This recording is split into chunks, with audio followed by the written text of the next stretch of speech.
happened? Hey.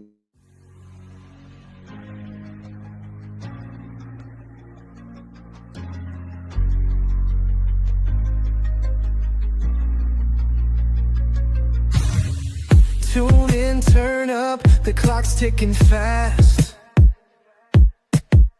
Crypto secrets from the future and past. Magic got the spark, Dave's got the flow. Right in the blockchain, wherever it goes. The crypto magic hour, feel the power. Counting coins as we print every hour. VV magic, Dave's on the scene. Crypto dreams in a digital gleam. Oh yeah, the crypto magic hour. Oh no! Oh no! Oh no! Wait, and voila! Bam! I don't What's even up, know where to guys? start. Happy Monday, question mark. Happy Monday, everybody! It's a great Monday. Love this. Is it? The crypto magic hour on the road from Bitcoin Vegas. Come on, what are we talking about here? Of course. So, before we went live, you were saying that you were ready to prove what? Wait, what? What did I say? You were going to prove something today? I was gonna prove. Oh, this is the bet that we have. So for everybody that knows, I'm obviously on the go now. I'm moving and shaking. I'm at Bitcoin Vegas. My room at the Vidar is not ready yet, so I have to make do. Like when I get, I can't force the room to be ready. So I said that people appreciate this realness more than like the everything's put together. We're fine. This is life. Life is chaotic. Shit happens. You know what I mean? And Look what a better picture it is of one person being very put together versus this other person being not put together at all. Does this face not look put together? This face looks 100%. In my opinion, this face looks great. I'm just saying. But, whatever. Of course, the chat's going to side with you, and that's fine. I don't care. You know why? Because I'm at Bitcoin Vegas. This is like the Mecca. Magic. This is it. This is like where I'm supposed to be. It's my lifelong calling. Yeah, I know so. I feel, when you come to Vegas, you're just like, man, some shit's going to go down over the next few days. I don't know if I'm going to survive. I don't got that feeling this time around. Because number one, I'm staying for a whole week. You tell anybody you're staying for a week in Vegas, normally it's like you're dying. But that's a death sentence. Right? It's definitely a death sentence. That's for sure. But I'm psyched, man. Like I'm excited for to meet all these crazy idiots that I've known online for who knows how long, like my magic internet Bitcoin friends with my magic internet money. And yeah, this is gonna be magic cool. In there. You see that? See what I'm doing? Subtle, but good. Subtle but good. Oh, so what? Oh. I got a text message. No, we're not doing this, Dave. We're not doing this. Okay, well, all right. I just want to see if it's ready. You know what I mean? That's all. But yeah, I got to charge the phone for it. Guys, but by the end of this episode, if Magic doesn't have a heart attack, something's wrong. Something is wrong. I'm not sure what's going to happen.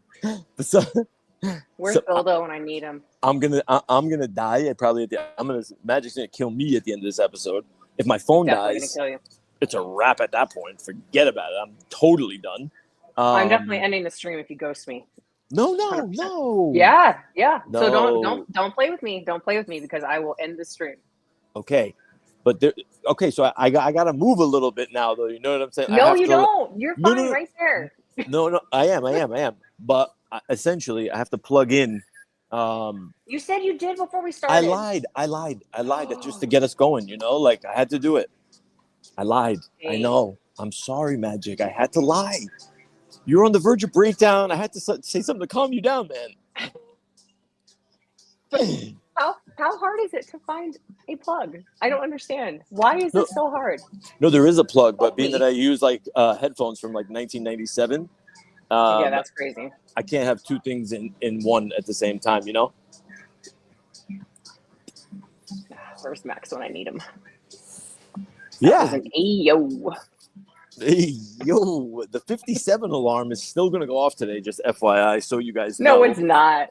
Oh, it definitely is. You think I shut it off? No. Like, the 57 alarm is its own, or 58 alarm. But we're at a different time. We're at a different time. It can't go off. Of course it... Oh, wait. Oh, you're in a different right. time zone. What's the time zone? You're so smart. Have you seen my baseball? Guys, Bitcoin is at $110,000. It hit all-time highs of $112,000. And degenerates are here to rejoice in Las Vegas with the president of the the son of the president of the United States, with the vice president of the United States. Thank you very much. So, yeah, this is the thing, ladies and gents. What's that? Where are you taking him to dinner? I know, right? I probably, listen, Magic, I'm telling you right now, for everybody that's watching, hold me to this. I'm committing. I'm going to get an interview with one of, like, either Eric, Don Jr., or some way, somehow, the vice president of the United States, because Donald Trump's not going to be here. I need something. I need a one-on-one with some Cynthia Loomis, a senator, something. You know what I mean? And I feel like I'm going to hold you to it. I feel like I'm going to be able to pull it off. You guys in the chat think I'm going to be able to pull this off? Magic doesn't think I'm going to be able to pull it off, but I think I can pull it off. You didn't even ask me. Do you think I can pull it off? No, definitely not. Okay, now I'm panicking because now I'm like, I got to get the cord. But yeah, guys, like crypto markets have been going absolutely crazy. One vote. Who's that? I don't know. But hi. Hell yeah, let's go, Nags. I love that shit. Okay, wait. Oh my God, Magic, guess what? I have a portal. Oh, you just muted yourself. Don't do this to me. Look at that. What'd you do? Didn't even flinch. Look at this. Although I had to take the earphones out. But you can still hear me, right? Yes. Yes. Huh? I want to cook you bad today. Just give me anything and I'm going to just annihilate you. Guys, today's episode, if you haven't figured it out yet, which I have no idea how this shit. Yeah, I have absolutely no idea how you would figure it out, to be perfectly honest. But we're going to talk about a crypto toolbox, right? So essentially, what do you keep in your crypto toolbox? Everything from portfolio trackers, alerts, different tools that I specifically use. Who knows if Magic's been paying attention through these 19... Magic, what episode is this? What episode are we on? 19. 19. Magic, you think if we go back and I ask you just simple, basic questions from like episode 1?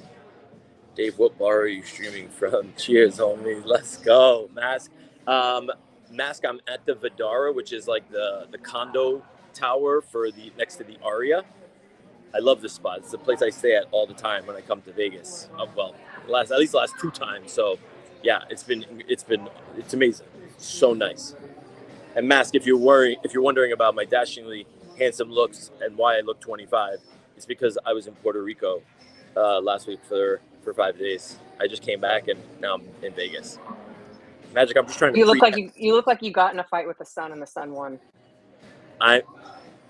Yeah, I'll take that. Like, let the sun win all day, every day. That's not a compliment.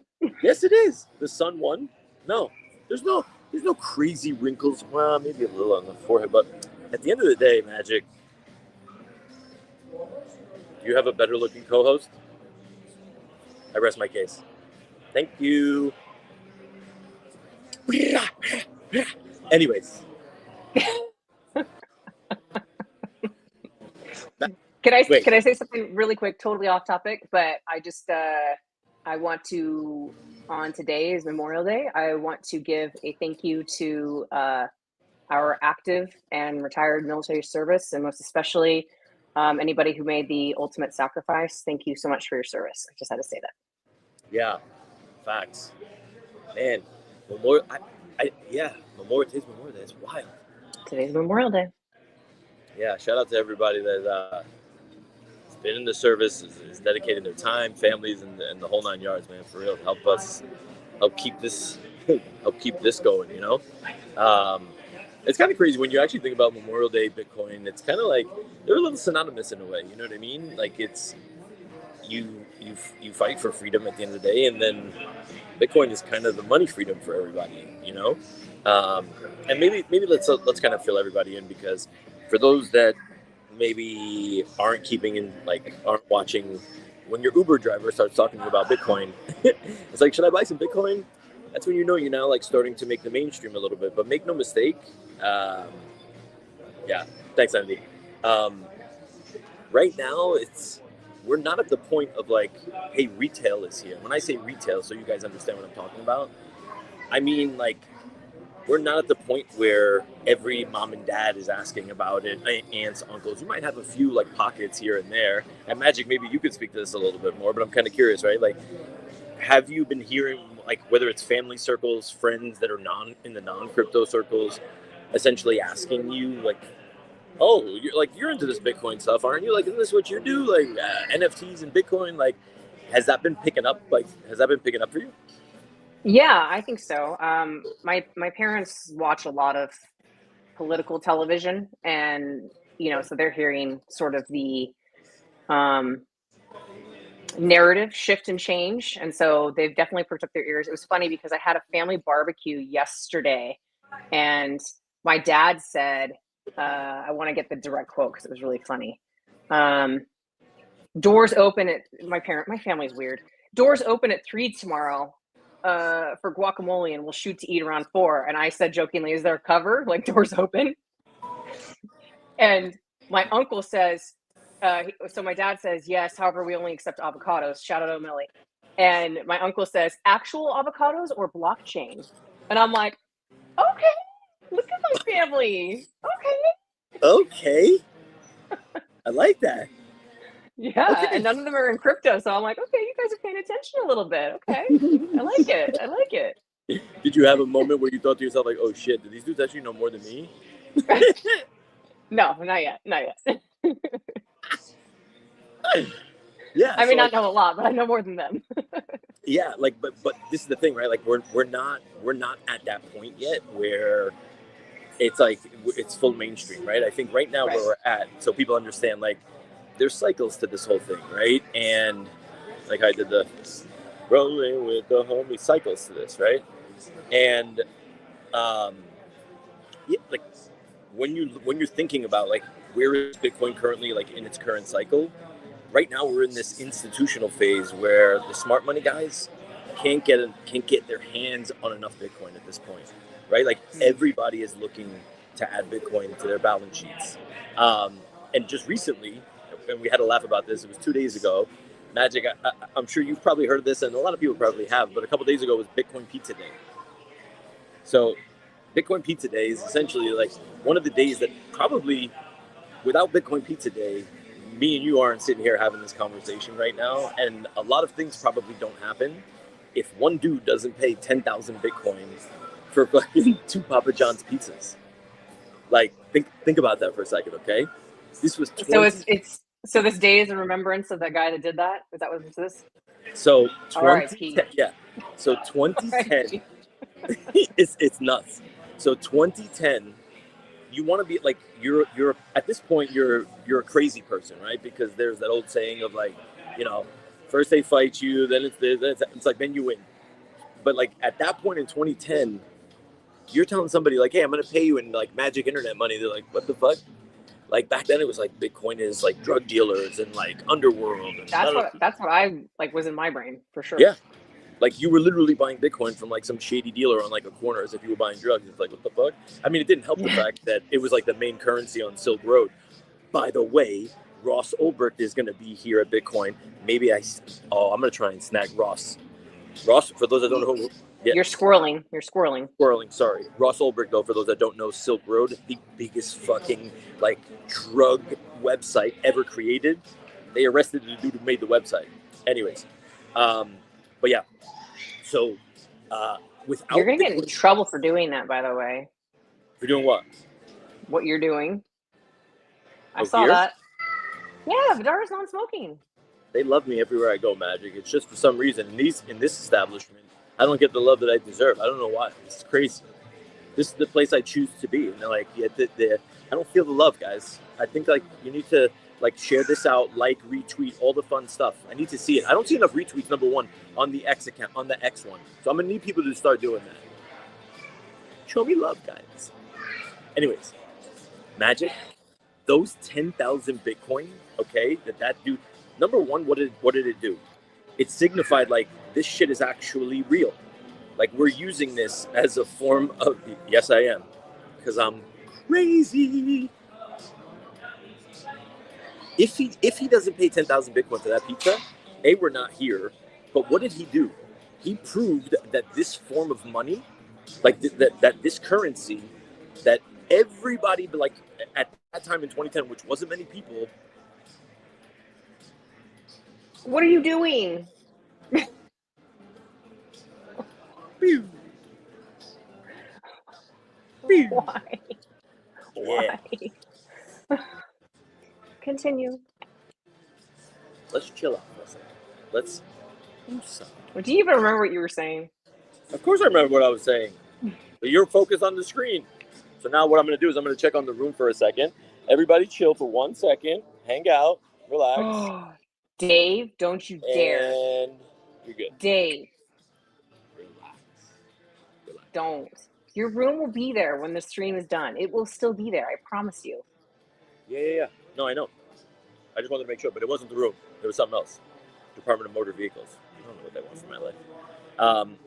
10,000 BTC. Like, can I finish the story? Just like get to it. The screen today. shifts. The screen shifts. I don't know. 10,000 BTC. What that dude did is essentially prove this entire ethos, right? Because what is Bitcoin? Stop putting stupid comments up on the screen. That's enough of this nonsense. No more. All right, finish. We're either gonna have a stream. I'm in charge. Let's go. We're gonna have a stream or no? What are we doing? Talk. See what's happening here, guys? This is gonna be. Oh my God! People love on-stream fights. They love it. I told you we were gonna get our biggest one yet. I told you. The sad thing is, this is actually how we are. That's true. That is true. That is true. You know how much those 10,000 BTC were worth?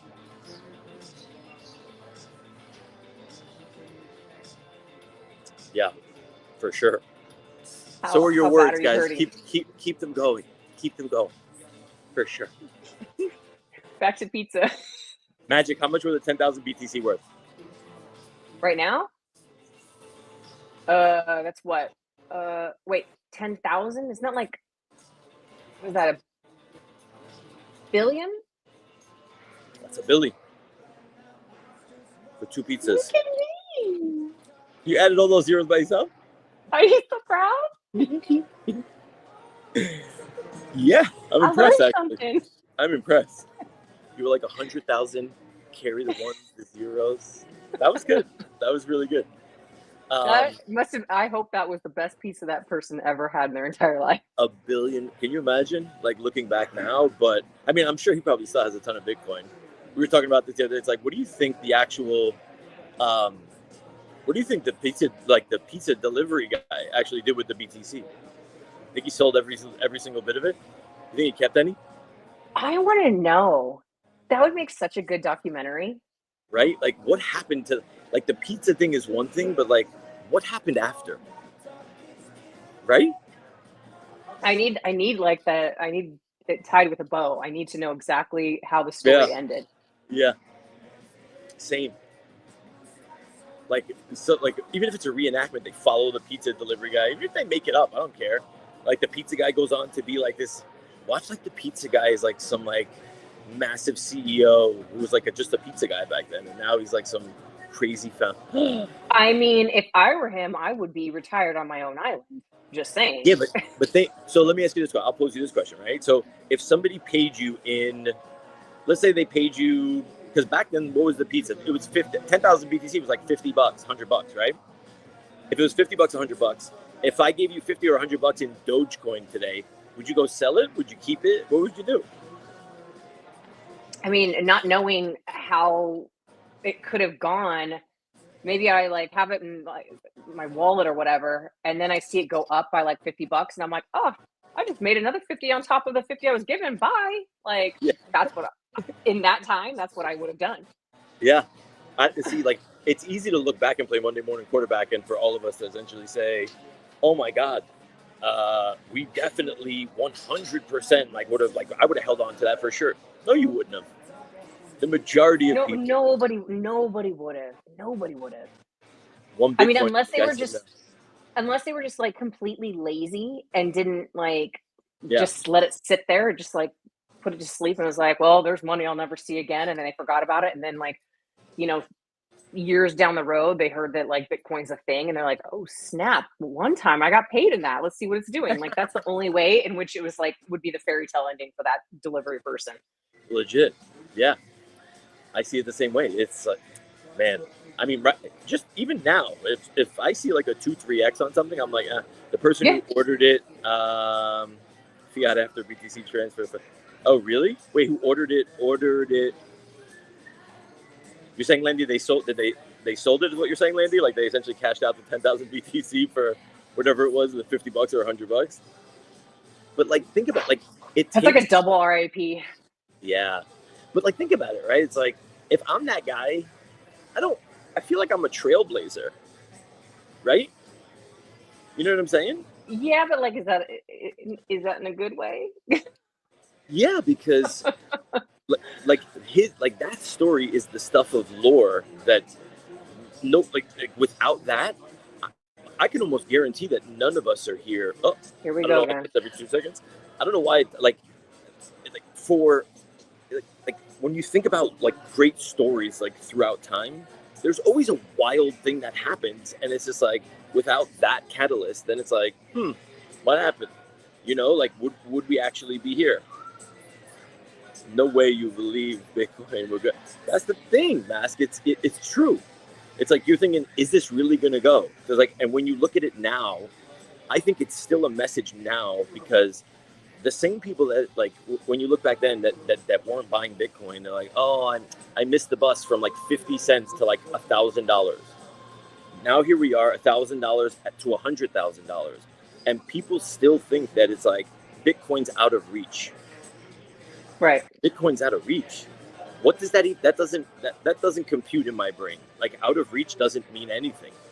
You know what I mean? Like it's all relative. If you believe in the ethos of what Bitcoin is, the limited supply, the scarcity of it, like just that in and of itself, not even talking about like being used as a form of payment or like how people are genuinely like actually like going to be using it in the future and what rails are going to like financial rails are going to be built on it. Because because Magic, we talk about this a lot, right? Like you hear me say all the time, like AI and the blockchain are going to be synonymous. They need each other. And there is no like more secure, more trusted chain than Bitcoin, period. End of story. Like it's no debate. Like it doesn't get any like more decentralized. It just doesn't. So I think at the end of the day, people are going to realize like 100,000, when this thing is $1 million, they're going to kick themselves in the ass and they're going to still be saying the same thing. Oh my God. To me, and I saw this quote. I actually thought of cash flow. I thought of cash flow twice today when I was walking outside with the Vegas chicks. I was like actually going to take a picture of Cash. I don't know if you're watching, but I was going to take a picture. You know, remember that infamous picture of Cash in Vegas? It was just so good, but it was just too hot outside, so I kept it moving. But shout out to you, Cash Flow. Love you, bro. You're slapping asses on fucking mom. Oh, if you guys didn't see that, it's just so good. I saw a quote from Robert Kiyosaki today, Rich Dad Poor Dad, right? Which is why I thought of cash flow. And he said, in the future, like even if you own 0.01 Bitcoin, that's still going to be a shit. Like that could be the difference. Like that could be a life-changing sum of money, because the rate at which we're seeing like these inflows come in, even just over the last couple weeks, right? So let me give everybody kind of the TLDR of how this works, right? So every block that's mined, right, there's a reward, right? So, and every block is mined in about, let's say on average 10 minutes.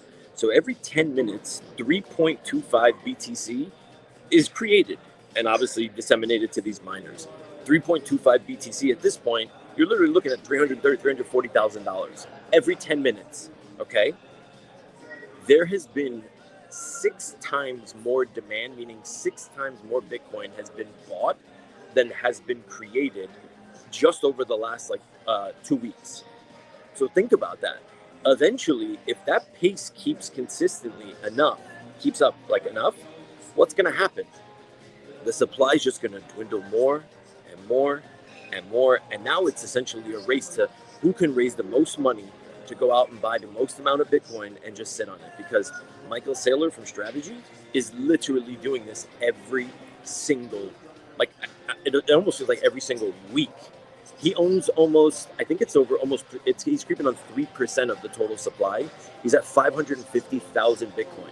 He's at every now and again, he's at an unrealized P&L of $24 billion. Oh my God. Think about that. If he sold his Bitcoin now, 24 billion.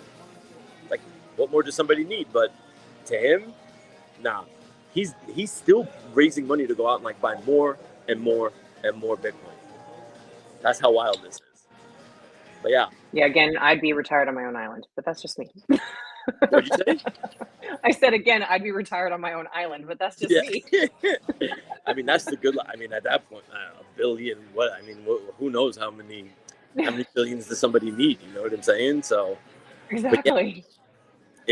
Yeah, it's not out of reach yet. If you believed, not mask, it's never out of reach, right? Where we are now in this whole cycle, when you hear people say, "Oh, we're early," we couldn't have been more fucking early, unless it was 2010 at that point, right? Think about how many millionaires were literally printed. How many millionaires have printed money from 2010 till now? Maybe I want to say it's a decent amount, from Bitcoin, but it's probably not that many at the end of the day, right? Now people are smarter. Now the big money is pouring into the space, and you think you missed the bus? Nah. Because Magic, remember we talked about this, where I believe that the majority of crypto Twitter doesn't own Bitcoin. You own Bitcoin, Magic? I don't like to talk about my personal finances. See what I'm talking about? See what I mean? See? I don't. That's right. But you own XRP. Yeah.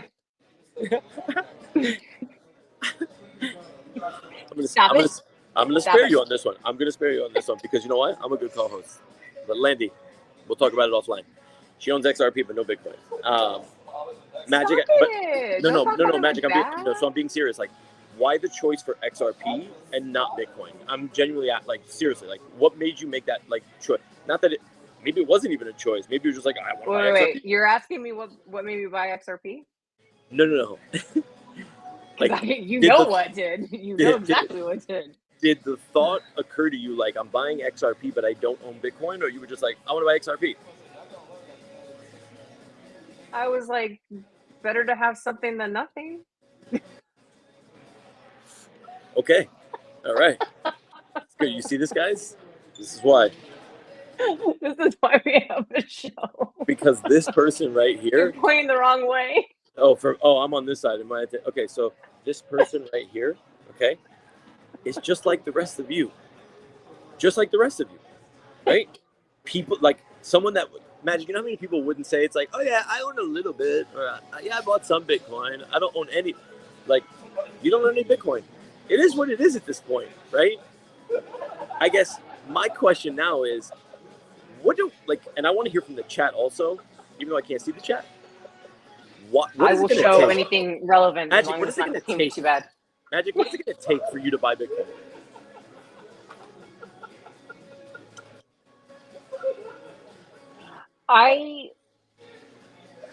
This is actually a good conversation because I'm going to tell you that I come from a very naive standpoint, which I think a lot of people do, but it's still what is in my head. And granted, my thought process, if I had done this 6 months ago, would be paying off nicely now. But I'm not going to invest a lot, right? So I'm what's the point of me putting $100 in when that buys me a fraction of a coin?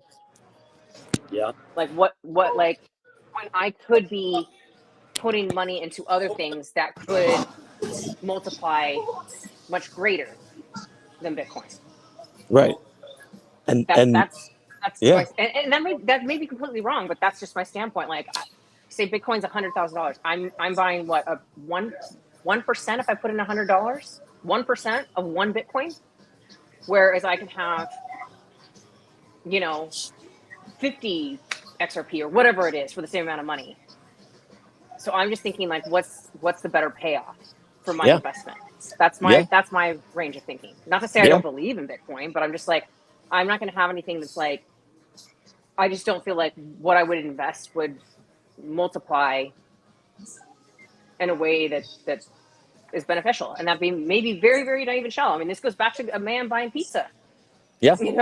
Like it could be, 5 years from now, it could be $1 million for one Bitcoin, and then I'll feel like an idiot for not having put in $100. Yeah.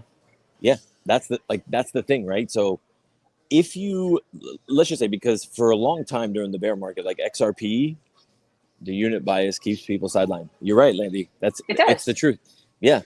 Because people don't, but here's the thing. Out of all of those, like out of any other crypto that you can mention, Bitcoin has the least amount of supply of any of them with the biggest demand of any of them at this point, right?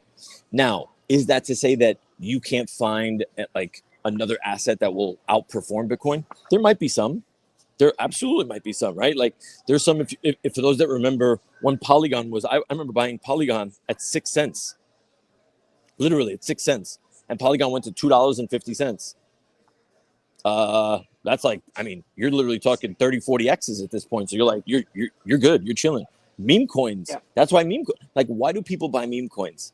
People buy meme coins because they want to change their circumstance. Yeah.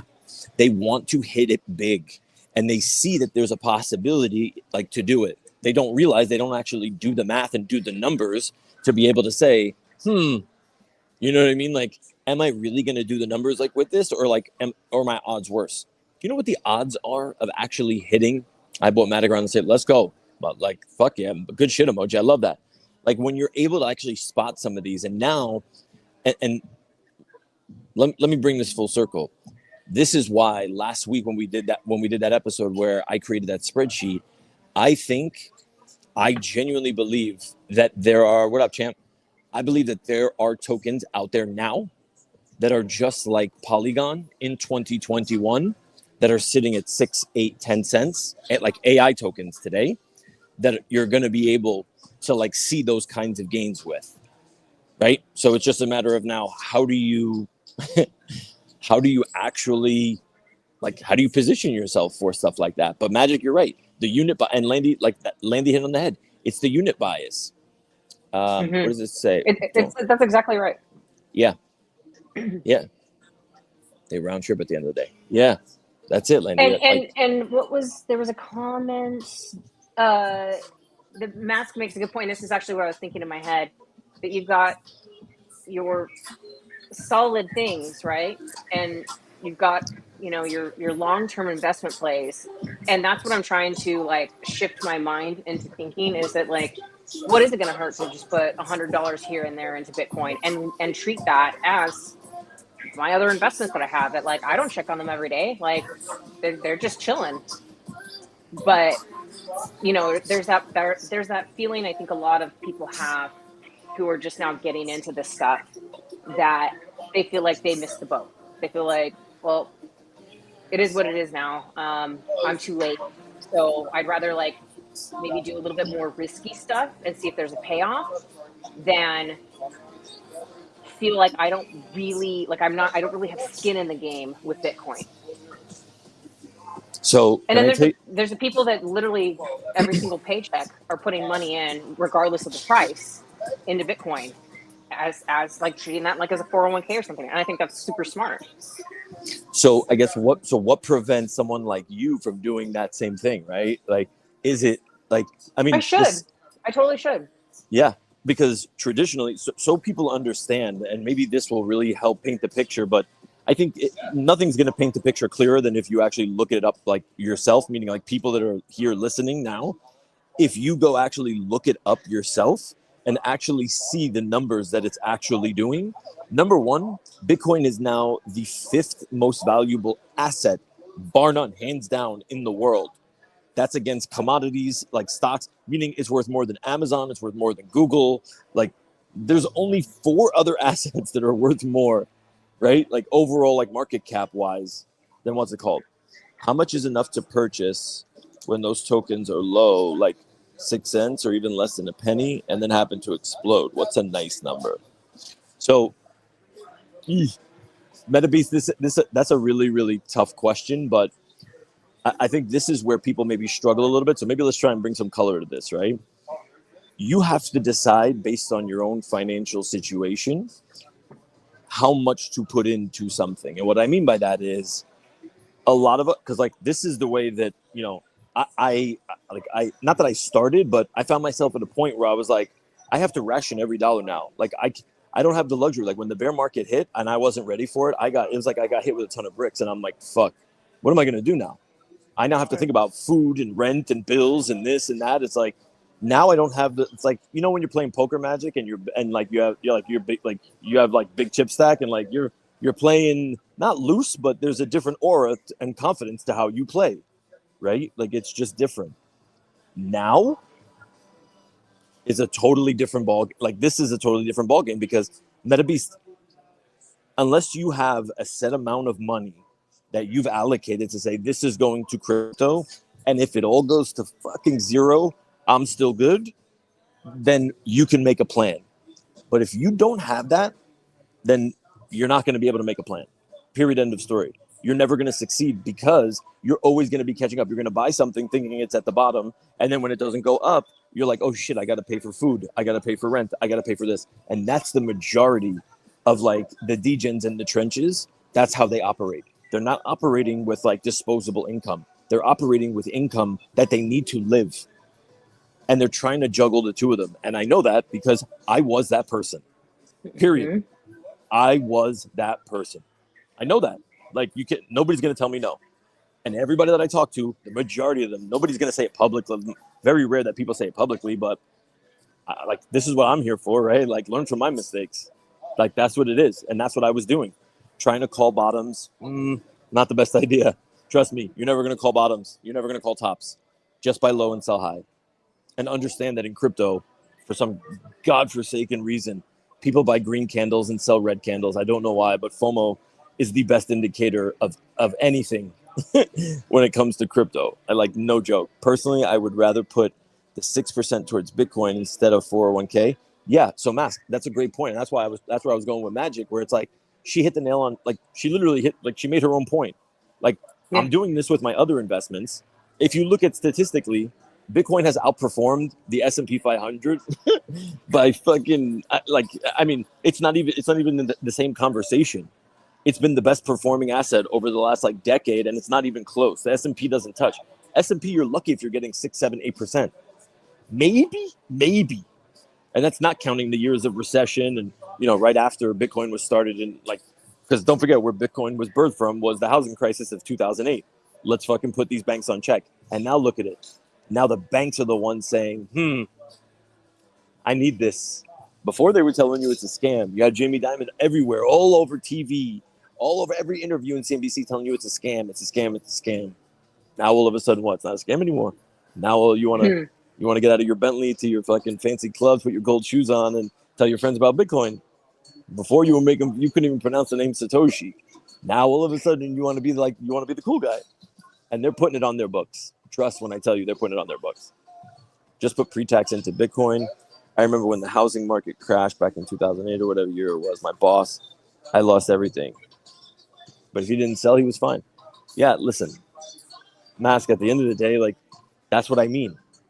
If he put money into something that he couldn't afford to let it appreciate, and Bitcoin is an appreciating asset if you have patience. You need to let Bitcoin cook. If you try to time it, or you're not ready for the volatility, you're screwed. You're 100% screwed.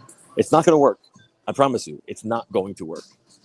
Yeah, so caution with patience number one. Magic pop quiz. Here we go. Do you remember what the acronym DCA stands for? Dollar cost average. Okay, let's go. You know that you can set this up now. Don't be mean to me. I'm not. I'm sure that's good.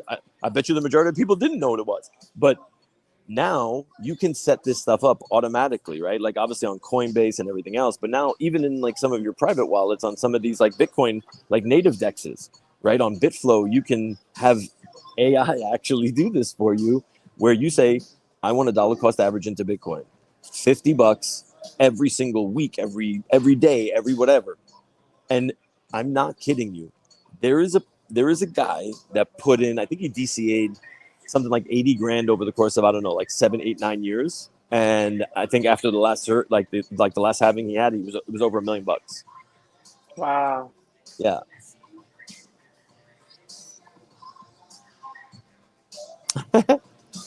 Nobody's mean to that smile. Nobody's mean. Stop it. Oh my God. Boy cried wolf. Okay, cut it out.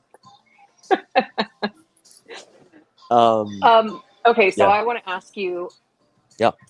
Do you think there's going to be any momentum or shift in the markets over this week, given this conference? Do you think there's going to be any big and like, I don't know, you've got some big wigs there. Like, Yeah. do you think that's going to affect in Yeah. a negative or positive way, or too Yeah. hard to tell? I think now that like the political establishment is deeply ingrained in this, another piece of like, I think it's going to be nothing but positive. I'll say this, right? Crypto is always going to be volatile, but like the overall sentiment has done nothing but get louder and stronger and stronger and stronger for blockchain, for Bitcoin, and now recently for stable coins. So for those that don't know, right, like we know stable coins is USDT, USDC, but the administrator or the Senate actually just passed. The Senate just passed something called the Genius Act, right? Now it still has to go through the House, but what the Genius Act is, and I wrote a whole thread on this that I'm happy to like post in the chat in a minute. But the Genius Act is essentially now where there's going to be stable coin legislation, right? Because what is a stable coin? It's essentially a digital dollar, right? That's what it is. More and more people are now using digital dollars. You want to settle back in a native thing. What does that mean though? What are they backed by? It's backed by cash and US treasuries. So if the US can now facilitate or put in place just general rough framework of rules for these big banks or any of these other issuers that want to issue stable coins, that keeps the US dollar as the world reserve currency still. That means treasuries are in demand. People are going to still be buying treasuries, which means the United States still stays superpower numero uno, right? Now, if it does act a bit more central, it actually favors. Yeah, but it's now I'm asked. See, you guys, this is just my opinion. Everyone is free to look at stuff however they want, right? But it's not, they're not in competition with one another, right? Like you have to step back 30,000 foot view and look at this as a whole and say, okay, is this good for this overall blockchain, like crypto space? Because if we don't do it, you better believe, and you heard Trump say it all the time, China is going to do it. And China is advancing at a massively rapid pace, but we want to be at the forefront of digital money. Now, people will say, like I think Mask's point is, oh, it puts the rails in place for like a CBDC, which is a central bank digital currency. No, it doesn't. This is specifically so that we don't have a central bank digital currency. But for people that actually like want to look into this more, I actually did like a follow-up to the story of the Genius Act, which I think is amazing. I think it's supposed to go to the House this week, hopefully to get passed. But one of the biggest things is the biggest banks, right? Because like what this does, the biggest banks. Okay, Metabeast, I won't tell anybody. Yeah, love you too. The biggest banks now got together because we thought we were going to see like a Chase stablecoin, a Wells Fargo stablecoin, and so on. These guys are all getting together and saying, maybe we just issue one, which would be really, really good, in my opinion, because that makes things really simple in terms of interoperating between all these different coins and jurisdictions and yada, yada. but the rules are they're not that stringent. The framework is in place. It's not strict rules. You guys know how the Republicans work. It's very big on deregulation. And it prevents big tech from getting into this game and like abusing like the digital dollar where people are going to be borrowing against you. No, it has to be backed 1-to-1. If you are going to issue a stable coin, right? Like, it doesn't matter if you're a big bank, another institution, however many, if you're going to issue it, you need to have at least $1 in treasuries or cash on your books. End of story. So like, this is going to make commerce that much easier. Yeah. I wish I could see the names. So small on this tiny little You can't see the names on the screen? No, I can, but like I gotta. You just have old eyesight. No, I actually don't. I actually have a smaller phone, which I'm not moving because I don't want you to have a breakdown and a panic attack. So, you're welcome. But yeah, you totally want that, but okay. Essentially, digital dollars is how everything is going to settle, right? Like moving forward. You know what I mean? But we don't want the U.S. government involved. That's the point. That is the point. If the dollar fails, yeah, but that's not what we want. They both can succeed, Mask, right? Like if the dollar fails, I promise you we'll have much bigger problems. I don't want I don't want the cause of Bitcoin rising to be because the dollar fails. Like this framework and putting this in place is literally so that both can thrive and that this place can be the mecca and essentially like the forefront and like the lead on all these digital currencies. Period. End of story. One is not competing against the other, Mass. Like to me, those are two totally separate conversations, right? That's not the comparison. Yeah, technically, like if you were to look at like, sure, that can happen, but that's not what we want to happen, and both can succeed. Here we go, man. Stop already. Enough. Oof. Can you ultimately like both can succeed? Yeah. Can you soothe my soul for a minute? Or are you plugged in? No, I'm not. I'm gonna whenever. Stop how about this? Whenever I go off, that's when the stream is over. That's it. Done and done. But you're supposed to do another show in 30 minutes on here. I guess it doesn't. Life throws you lemons. It is what it is. You're just fucking with me, and it's not cool. Do you want me to move the phone? Or are you going to have a panic attack? If I move, the phone's going to move, and you're going to make more reactions, and you're going to go crazier with that. So what do you want me to do? Tell me. What's your choice? You have known for days that we were going to do this. Why can't you have your phone charged? I don't understand. It's like really not.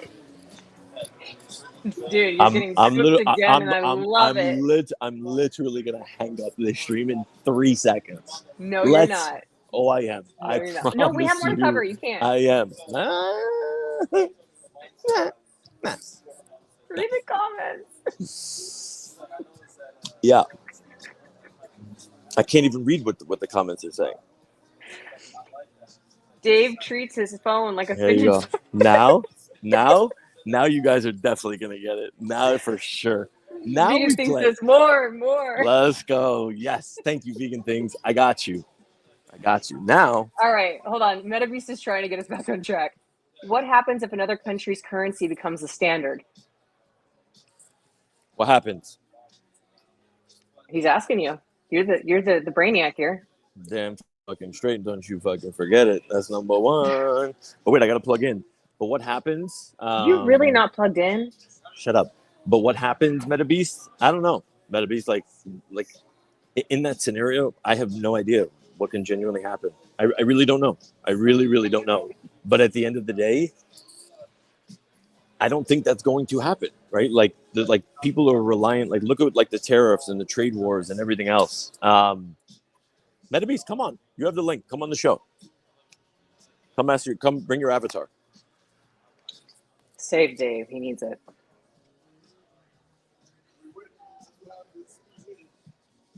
What are you doing? I'm giving you a fucking heart attack. Why? What did I ever do to deserve this, Dave? Come on. Yeah. And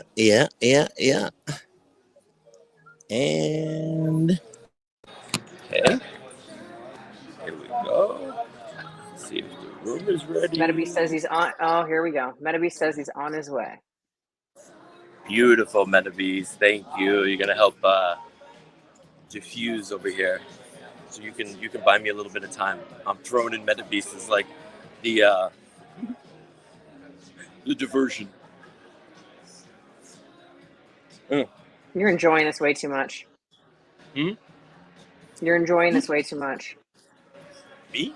Enjoying it. Yeah. We have almost 5,000 people watching, by the way.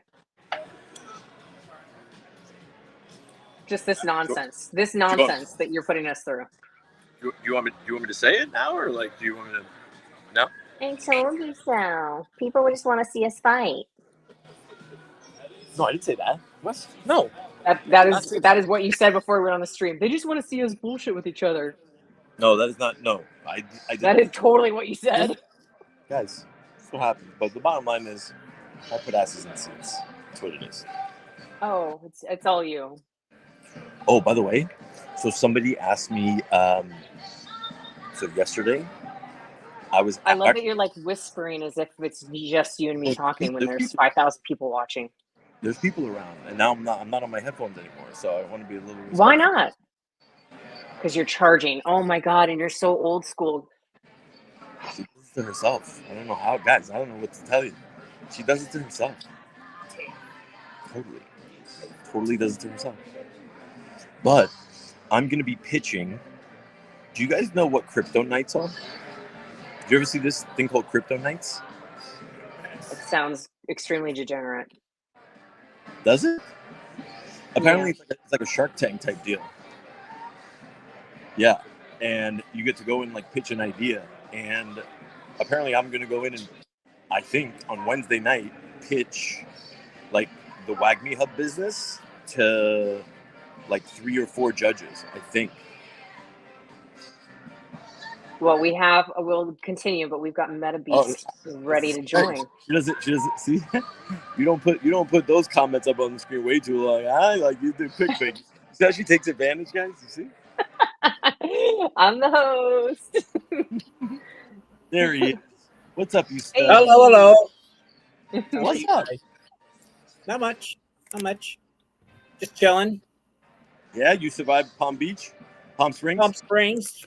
I did surprisingly. I actually had a surprisingly good time too. So good. Yeah. Love it. For those that don't know, MetaBeast is the creative mind. Well, I don't really know, but behind a lot of things, a lot of degenerate things, a lot of amazing things. But he helps. Useless, generally useless. Yeah. What's that? I said, Dave, have you been drinking? Oh, geez. What'd you say? I said, have you been drinking? Have I been drinking? Why? I'd be surprised. MetaBeast is the brain behind a lot of things.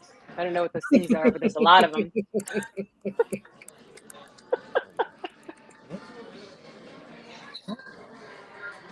Are you okay? Nailed it. One day I'll figure out the landscape modes. MetaBeast. Wait, what? What was your question, MetaBeast? What was your question before about the dollar losing what? Its value? Like if it doesn't... No, what happened? I've heard talks that and it wouldn't surprise me, there are countries that want to make or not have the US dollar as the standard currency that everything's based on. Yeah. If you remember, it's something called the BRICS nations, right? It was Brazil, Russia, India, China. Okay. Yeah. And essentially, like, they wanted to start transacting because the majority of the world, like, trade is settled in US dollars, right? But now, like, think about, like, when you have digital money now coming into this, number one, the settlement is immediate, right? That's one of the biggest things is, like, when you settle on the blockchain, that's it. I send money to VV Magic. I send money to MetaBeast. Done and done. That's it. Like, I send it to you. It's final. Finished. There's no 3 days. There's no waiting. There's no Swift banking program. There's no fees. There's no middleman. It's the easiest thing ever. So now commerce is now going to be able to like move at a ridiculous speed. So but who's going to back? Like, there's got to be somebody that backs it, right? Yeah. You like that? See, guys, I provide the ambiance. I provide the fucking knowledge. What else? The anxiety, the stress. You're welcome. Magic, believe it or not, people like seeing you break down live on camera. It is what it is. Don't worry about it. And am clocking every single one of you guys that are enjoying this.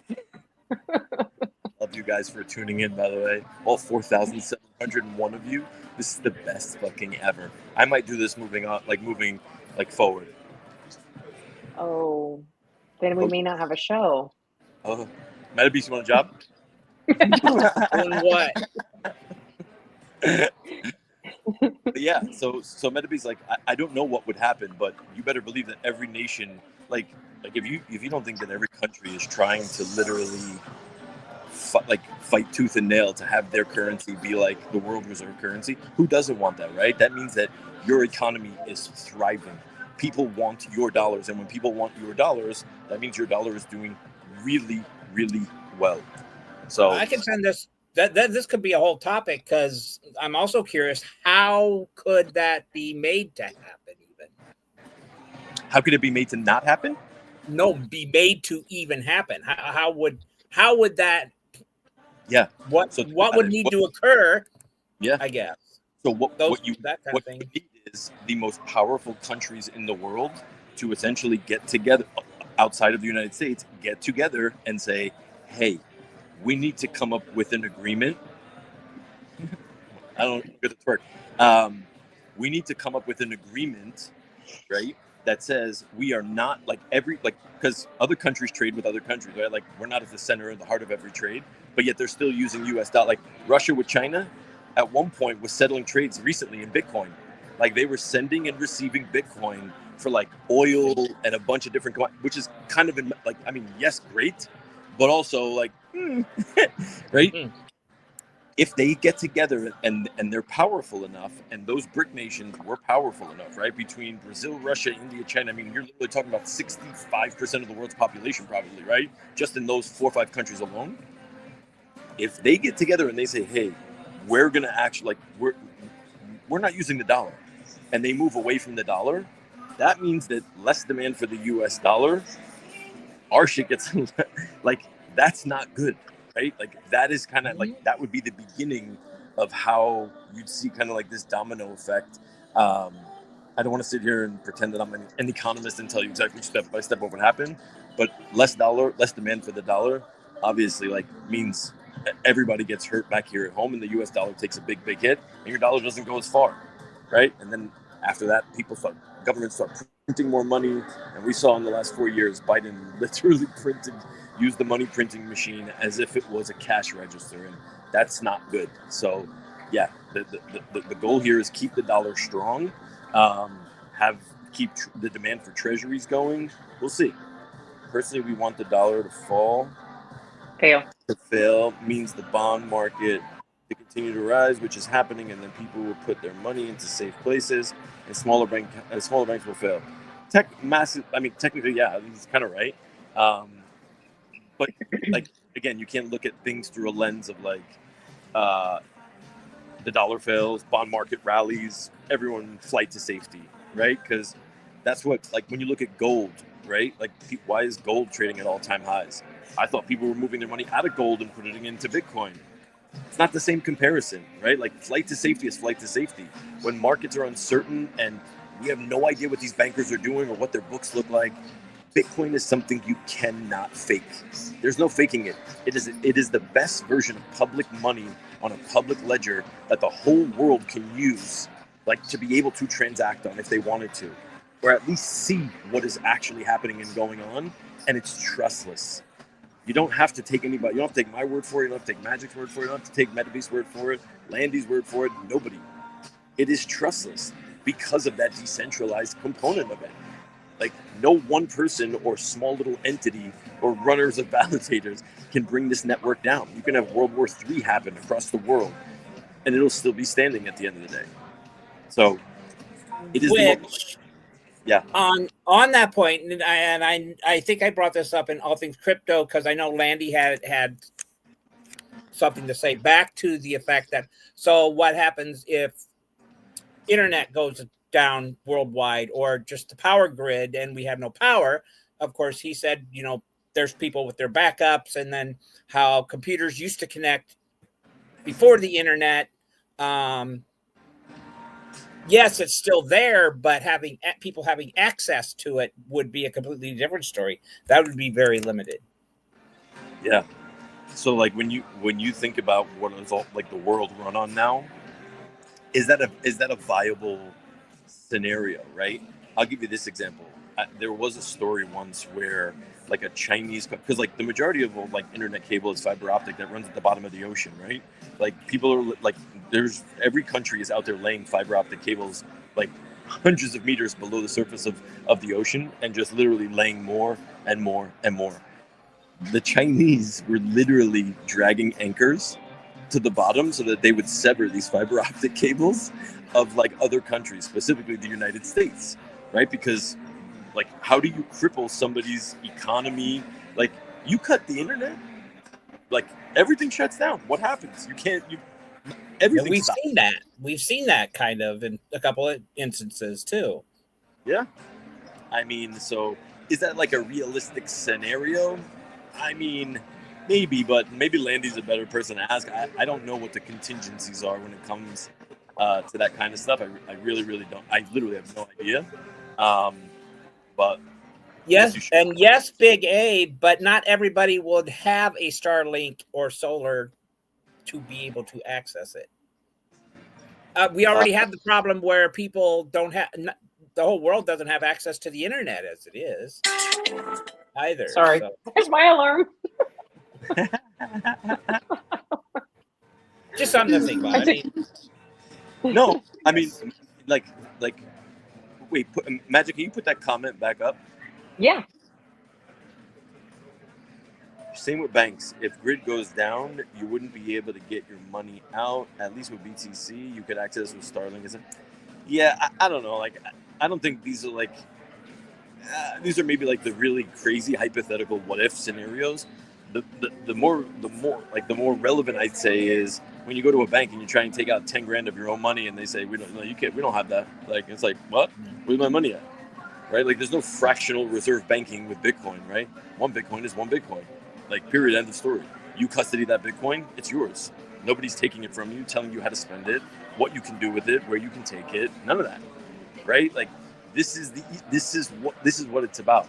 And I'll make this transition too. The same way that we look at Bitcoin, and when you hear us talk about MetaBeast, you know how we're big on the think agents and decentralized AI and all this stuff.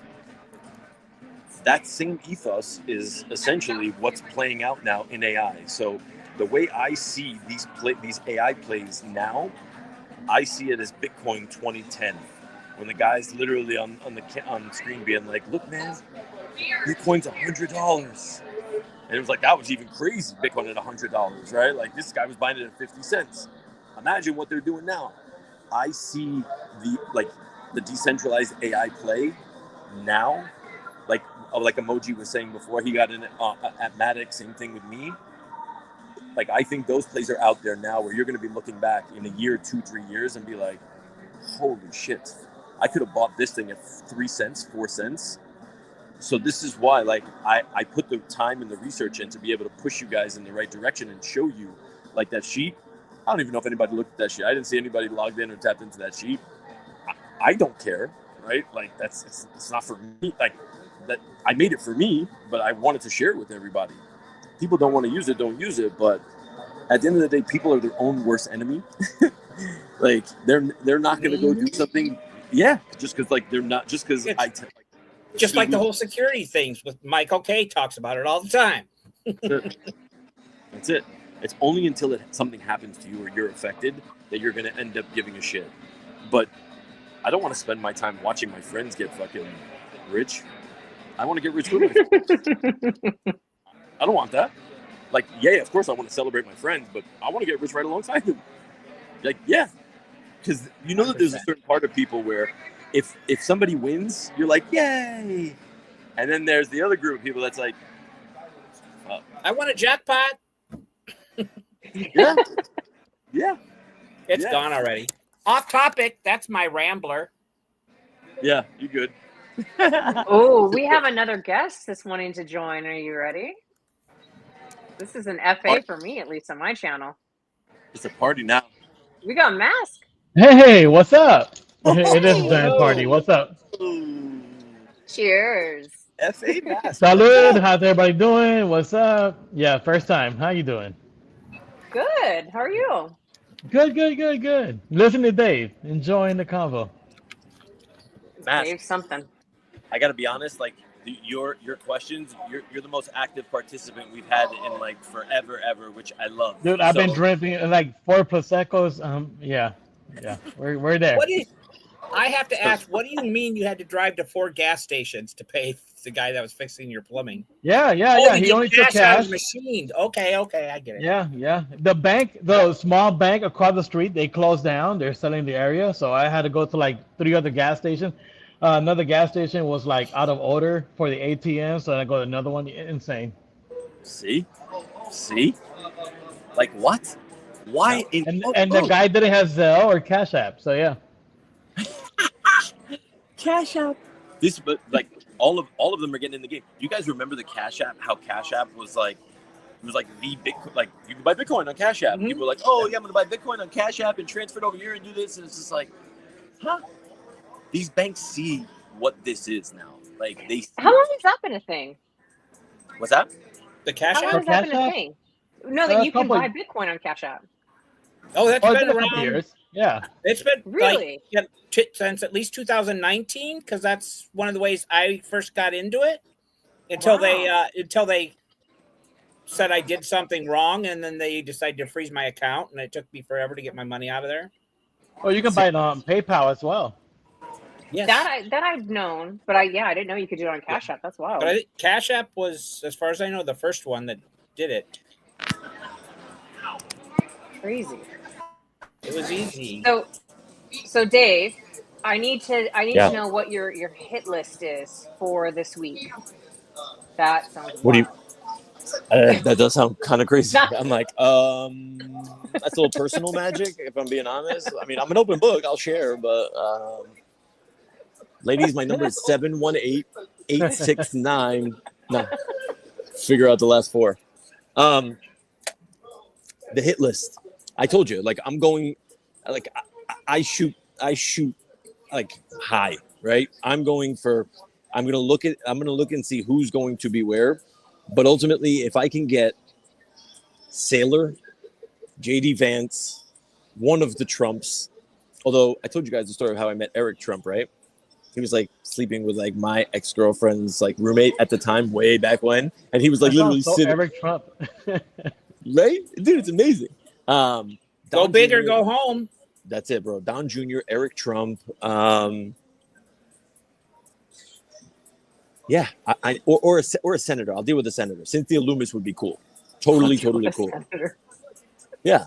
Do you have like are there? How is this working? Are there panels you're going to? Are there parties you're going to? All the above. So at these events, right? Like all of the shit. Like there's the main convention where you have like some of the biggest names, right? Like Ross Ulbricht's going to be speaking, Michael Saylor, and all these big dudes, right?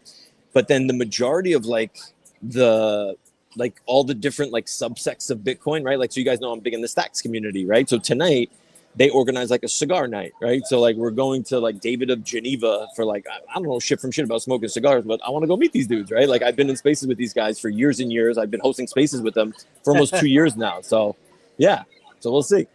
But yeah, like it's the side events at the end of the day that I think is really where the good networking actually gets done. You know what I mean? I want to hear a success story. I want to hear a success story that you nailed one of these goals.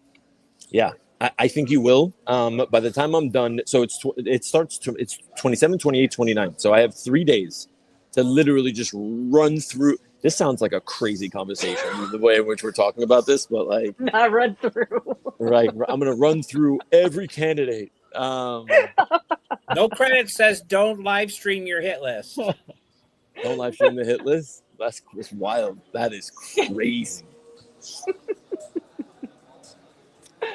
Mask, you're like angelic. The light is shining upon you like you're a beautiful angel. I know, right? I should go outside. Yeah. I put a squirrel thing outside too to feed the squirrels. So yeah, I'll go outside. How about that? We'll do that. Yeah, the more motion, the better, bro. We love the motion. Yeah. We love the motion. More motion. I have to take the kids outside anyways. Come on, guys. Come on. Spin it like a fidget. I love this so Spin it much, like Mask. I love this so much. There we go. Dave, you're gonna make me throw up. Don't do that. All right, let me see if I could see some What questions do you guys have? Like y'all, I love how people just come just like y'all are degenerates. Hey, but just this to has been laugh. this has actually been a really active chat today, like, and a lot of engagement and questions and stuff. It's been really good. Mask was 90% of the chat. The real questions came from 90% of them came from Mask. I don't know what you're Well, talking about. you got to think about it, right? It's like, it's basically the assumption of Bitcoin was always, even like cryptocurrency itself was always like, you're thinking that the banking system was going to fail and you had to put your money into a safer place, right? So that was always like the beginning of what like Bitcoin or even any kind of decentralized banking system was going to be like, right? Yeah. So It was you look schmuck, at it it was now. it was schmuck insurance, right, Mask? That's what Yeah. genuinely, like, they called it on CNBC way back when. It was schmuck insurance. Like, if the bankers really fuck this up, we have 1% of our net worth in Bitcoin. That's my insurance, and that's how a lot of people looked at it. Exactly, and then you're seeing this stuff happening right now. You're seeing the bigger banks take over the smaller banks, and you're like, what's really going on? And you're hoping that if the U.S. dollar becomes bigger, then why buy another currency? But at the end of the day, it's basically the pound, the euro is still higher than the U.S. dollar today. Do you want to know a really interesting statistic that I saw yesterday? Poland is now going to overtake Japan in GDP numbers. And when you actually think about what that means, that Poland is now a stronger economic power than Japan. And that's not good for us. I mean, it's not good for a lot of reasons, but like at the end of the day, yay for the fucking for the Polacks, because at the end of the day, that is insane. Like to be able to pull something like that off, right? Like, people need to model whatever they're doing. I don't have more in depth as to how they did it, but I remember reading the headline yesterday and seeing the chart, and it was like, holy cow. Like, this is how quickly the balance of power can genuinely shift. And I think we're going to start seeing a lot more of these stories, because like the AI narrative is not slowing down. Bitcoin adoption is only increasing more and more and more and more. And yeah, Mask, I'll ask you, and MetaBeast, maybe you too, because I'd asked Magic this. When do you think we'll ever see like Bitcoin denominated like in the grocery store, or you think that stuff kind of like happens in the background and they're not going to be like quoted in Satoshis for eggplants? Go for it. Oh, Master, if you want to answer that first. I can't hear him. Go ahead, MetaBeast. Go for it. MetaBeast, you go for it. I'm just. MetaBeast, there you go. I think so. It's probably still going to take a while, but we see more and more things or places and businesses going that way, especially with some of the states integrating it with whatever their benefits or whatever. Yeah. Like So Arizona had done, and who else? New Hampshire. New Hampshire. Okay, yeah. Yeah. And New York did something too. So Eric Adams wants to make like New York the crypto capital of the United States in some way, but I like the initiative. Supposed to be Miami. Yeah, it was. Look at that. Mask is like, yeah. I don't know what happened with Miami, but Miami's still there. I think you also got to look at like, so the toy stores. It's crazy because if you look at like the toy stores, like in the smaller areas, like in Jacksonville and so forth, they're taking Bitcoins. They're taking Bitcoin as far as currency. No shit. When it comes to buying stuff, yeah. Even the one over here where I live in a small town in Georgia, they take Bitcoin, they take ETH, they take any cryptocurrency really. Really? Mm-hmm. Wait, as in like the stuff is priced in ETH, or it's priced in dollars and you can pay in ETH, like Coinbase card ETH? You mean? Are they accepting actual ETH as payment? Just transfer the ETH as payment. Yeah. Wow. Just transfer it to the Coinbase. That's really cool. That's smart on the small people's end. They're getting ahead of the big ones for a change. Good for them. That's what this is, right? That's what this is. This is like when we say the greatest transfer of wealth like that we've probably ever seen. this is the opportunity that's in front of us now. And like that, what Mask just said is essentially what needs to be happening. That's more and more businesses, small businesses need to be doing that. Wow, Well, the that's problem that really you're cool. having with small, well, I mean, again, when it comes to like collecting and like toy collecting, comic collecting, whatever the collecting it is, right? There's a, I think you take a higher risk Uh-oh. because beyond, and Yeah. that's why I think they're more lean into like cryptocurrencies and so forth. Yeah, Because they understand the process, they understand the risk involved. It's the same as buying a comic. You know what I mean? I like that. Yeah. I mean, how cool would it be? Imagine one day, like you start seeing like VV comics quoted in like in BTC. Oh, what do you got there? This is not going to turn into a comic conversation. I'll tell you right the fuck now. Catwoman. There is no I, way. no, All right. I just got We 3 have in Mask from, here. It's the perfect transition. It did. There you go. All from right. Key Comics. Shout out Key Comics Let's and go, Key. Rambler Oh, and Rambler. Oops. Oh, is that's that his dope. work? Sick. Rambler. That's looks- a Rambler. That's a Rambler's. It looks Awesome. surprisingly better on the wall. Go figure. Rambler, I love you. Yeah, Rambler made our ATC logo. For those that don't know, like Rambler, like if Thomas just gave like gave a little bit more of a shit about marketing, this dude can have his stuff everywhere. I think his art is phenomenal, man. Like it's insane. It's so good. But yeah, shout out Rambler, guys. Hit up Rambler if you need some stencil art done. That's the man. Yo, there's 4,731 people here. No. Diverting conversation. No. That's no, what happened don't. when I got on live stream. That's what happened. See, See, my bro. FA. So Actually, you know Big what? deal. This isn't FA. This is a big deal, Dave. Yeah, there you know what? go. There you go. You're right. I am not going to torpedo this. So you guys do this. I'm just going to go on mute for a second. Oh, Or you two or guys. three. Check on your room. Yeah, see what's what. See exactly if I can actually not be a hobo in the middle of the lobby. But yeah, Well, you look like one, so it works. Meta Beast. What's your favorite? What is your favorite comic book? That would have to be Spider-Man. Once upon a time, I collected 4 or 5 different ones. It was amazing. Was it sensational? Mask Spectacular. help him. Spectacular. There was the future Spider-Man. I forget. And there was at least one more. But yeah, Spider-Man wild. basically. Dave did this on purpose. He know we're gonna get a conversation going about comics. All right. Yeah. He's out. Yeah. He's out. That's Yeah. fine. Who cares? Dave's smart. He asked while he left. Yeah. You got the cap backward and everything over there in Vegas. All right. He was ready to go check into his room. He's like, "Oh, this is perfect." I Now see we that. can Yeah. Sneak away. Yeah. Emoji, why is there no star by your name? Oh snap! O'Malley is calling Emoji out. That's okay. Ah, we got O'Malley I don't over mind. here. All right. Yeah. I'll tell you who I think we need to see more of in the comics is Silver Sable.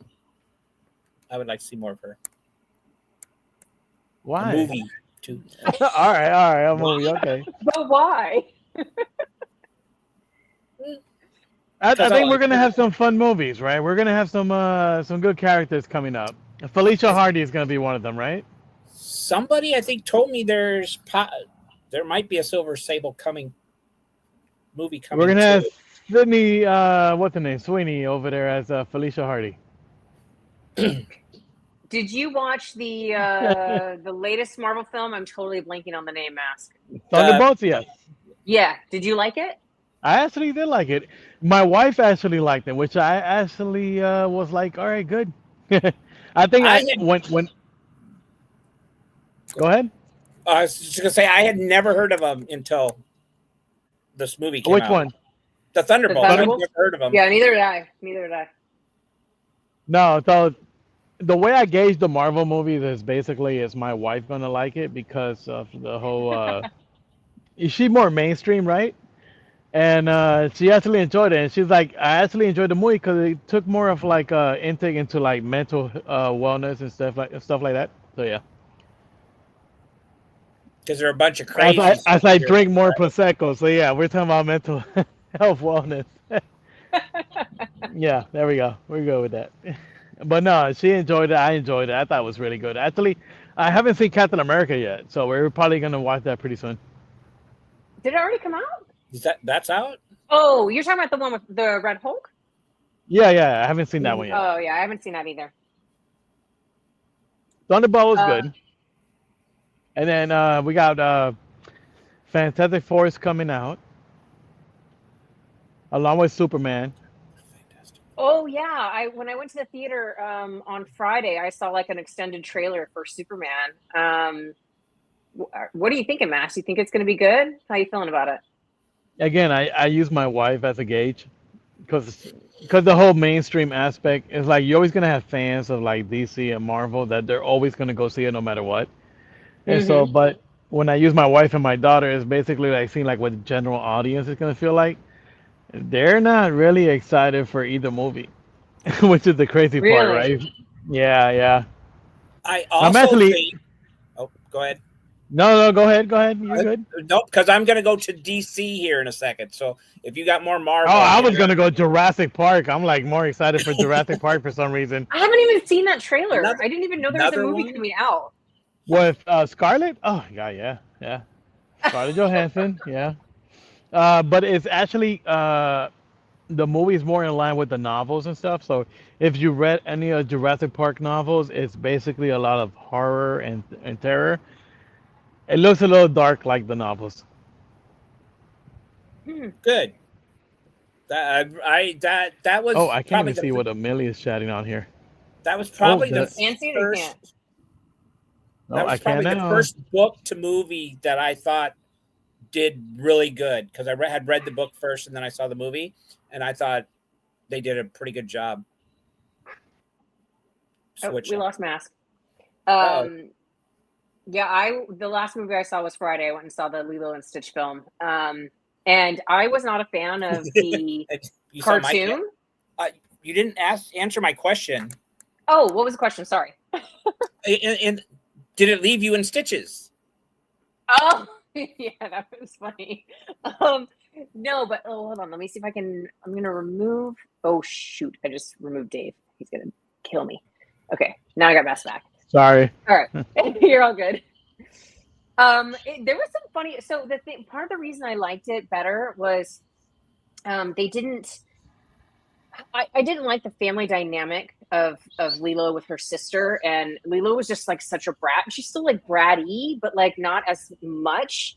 But the two, like, I guess you could call them sort of bad guys, Pleakley and Jumbo, whatever his name is. They had like human counterparts for the live action, and it was hysterical. Like they were hysterical in the film. Like I heard about the ending. Oh my god. Yeah, I really enjoyed it, and I was not a Lilo and Stitch fan, but I really liked the live action. The acting was super mediocre. You but didn't like, enjoy it, the cartoon? Oh, I love the cartoon. Oh, look at Landy is on time for his ATC, and Dave is still not back yet. Hey, Landy. One of the first cartoons Hello. I took my daughter to was Lilo and Stitch. Really? Mm-hmm. Monsters Inc. and then Lilo and Stitch afterwards. Oh, that one's good. I like Monsters. So the way Speaking we used of to do it with my Lilo and daughter was like cartoons- we used to dress her up as the characters. So like for like Monster Inc., she dressed as Boo, and then like for Scooby Doo, she dressed as one of the characters and so forth. Yeah, we always had that. So all these cartoons and like live action, and in fact, she doesn't even like the live actions. I mean, I don't blame her. So, Landy, are you going to carry the show for Dave, or what's happening here?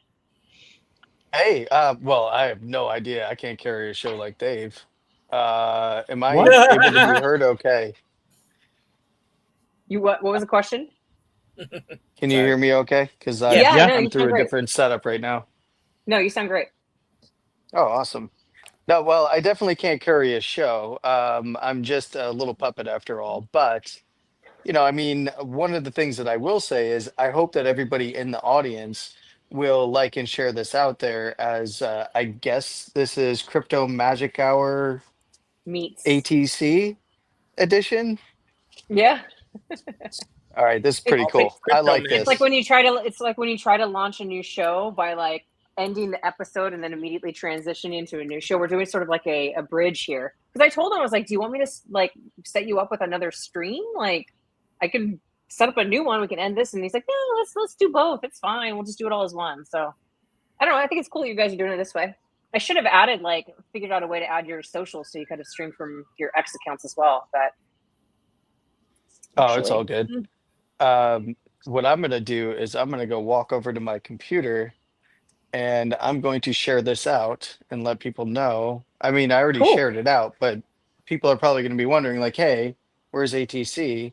And I'm Yeah. assuming that he's going to bring in, I'm wondering if he's going to try to run the space and do this at the same time, which I think would be a little, I don't think he has the Yeah. capacity. He's not checked yeah, into the his room, delay right? also is a pain. Yeah. What happened? I don't think he's checked into his room yet, so he's probably not got the setup for it. Oh, yeah, that would be difficult anyway because there's the delay between the stream and the stage. And Yep. boy, oh boy, that would get confusing.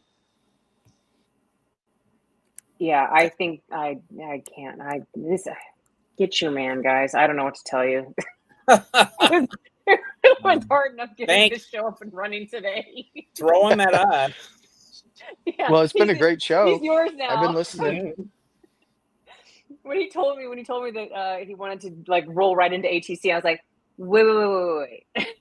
You're trying to keep me on stream for multiple hours. He's like, no, you can dip, and then I'll continue and I'll bring in the ATC people. And I was like, okay, phew. But now look what he's doing. He is conveniently not here, and here I am running ATC. Well, Where's my check, Dave? Where's my check? listen, Magic. You are now the captain of this ship. This is full-on mutiny. You are taking over ATC, and we just need to know what the agenda is because there's so much. Actually, there hasn't been too much crazy news. Well, I have an opening for ATC. You do have an opening for ATC. I have one of my things that I do. One of those things that I do, BB. Let me Okay. let me get my Dave dog mentioned that I from do. chasing this rabbit real quick, and then I'm going to go up to the computer and share this out. And then I'd like to hear an intro. Oh, I don't have an intro. I only have the crypto. No. Dave needs to Junie on. That's what I'm saying is I he's have got the intro. It's one of those things that Dave mentioned that I do. I gotta grab my. We're also cooking at the same time over here, so I'm like all over the place. This is quite the stream. I have a baked potato I was gonna go eat. I gotta get to here in a minute too. I should eat at some point You today. didn't die on me, did you? No. Mask is back. Sorry, I had a phone call. It also seems as though you may have gotten a refill mask. Yeah. So bear with us, those of you listening. It's a transition. I'm not driving, so I'm good. So I'm chilling. Yeah. That's I was grilling today, so I had ribs. I had, I got to relax today. Good for you. I call that the jacuzzi pour. So when I go out and have a night in the jacuzzi, I fill up my glass the way to the top, so I don't have to go back inside. Yep. That's a solid jacuzzi pour you got there. Mm-hmm. I know exactly what you're talking about. Yeah. Because you never want to go back. You never want to go out and come back in. Yeah. Exactly. Well, thank you also for coming on stream. It's like nice to see you face to face. Oh, I know, right? It's long overdue. Yeah. Long overdue. So yeah. Oh, Big A's calling you out. Reloaded your drink. You gotta enjoy life, man. You gotta enjoy life. Absolutely. Do you think you're going to be able to possibly make it out? Well, I know you're in Georgia, but in August when we're in Florida? Hold on. When are you guys in Florida? It's the week of D23, which is like the 20th. Oh, okay. All right. I know. I'll think about it. So I was there in MegaCon, but I wanted. So yeah, we missed you. Yeah. So MegaCon, the way it worked out was that was really my first time going to MegaCon, like in 4 years. Keep in mind, 4 years ago, MegaCon is not the same as it is today. And my daughter and her boyfriend were like, we'll buy the ticket. So they bought everything. We went over to Americon. We were gonna go Friday, stay overnight Saturday, and then go to the con on Saturday. And it was like, no, let's just, we only live like 2.5, 3 hours away. So Yeah. we're like, we'll drive over there on Saturday morning, spend the whole day, and then we'll drive back. And I was like, all right, cool, let's do that. I mean, that way you don't have to spend money in a hotel, and we can just spend in whatever we wanted over there.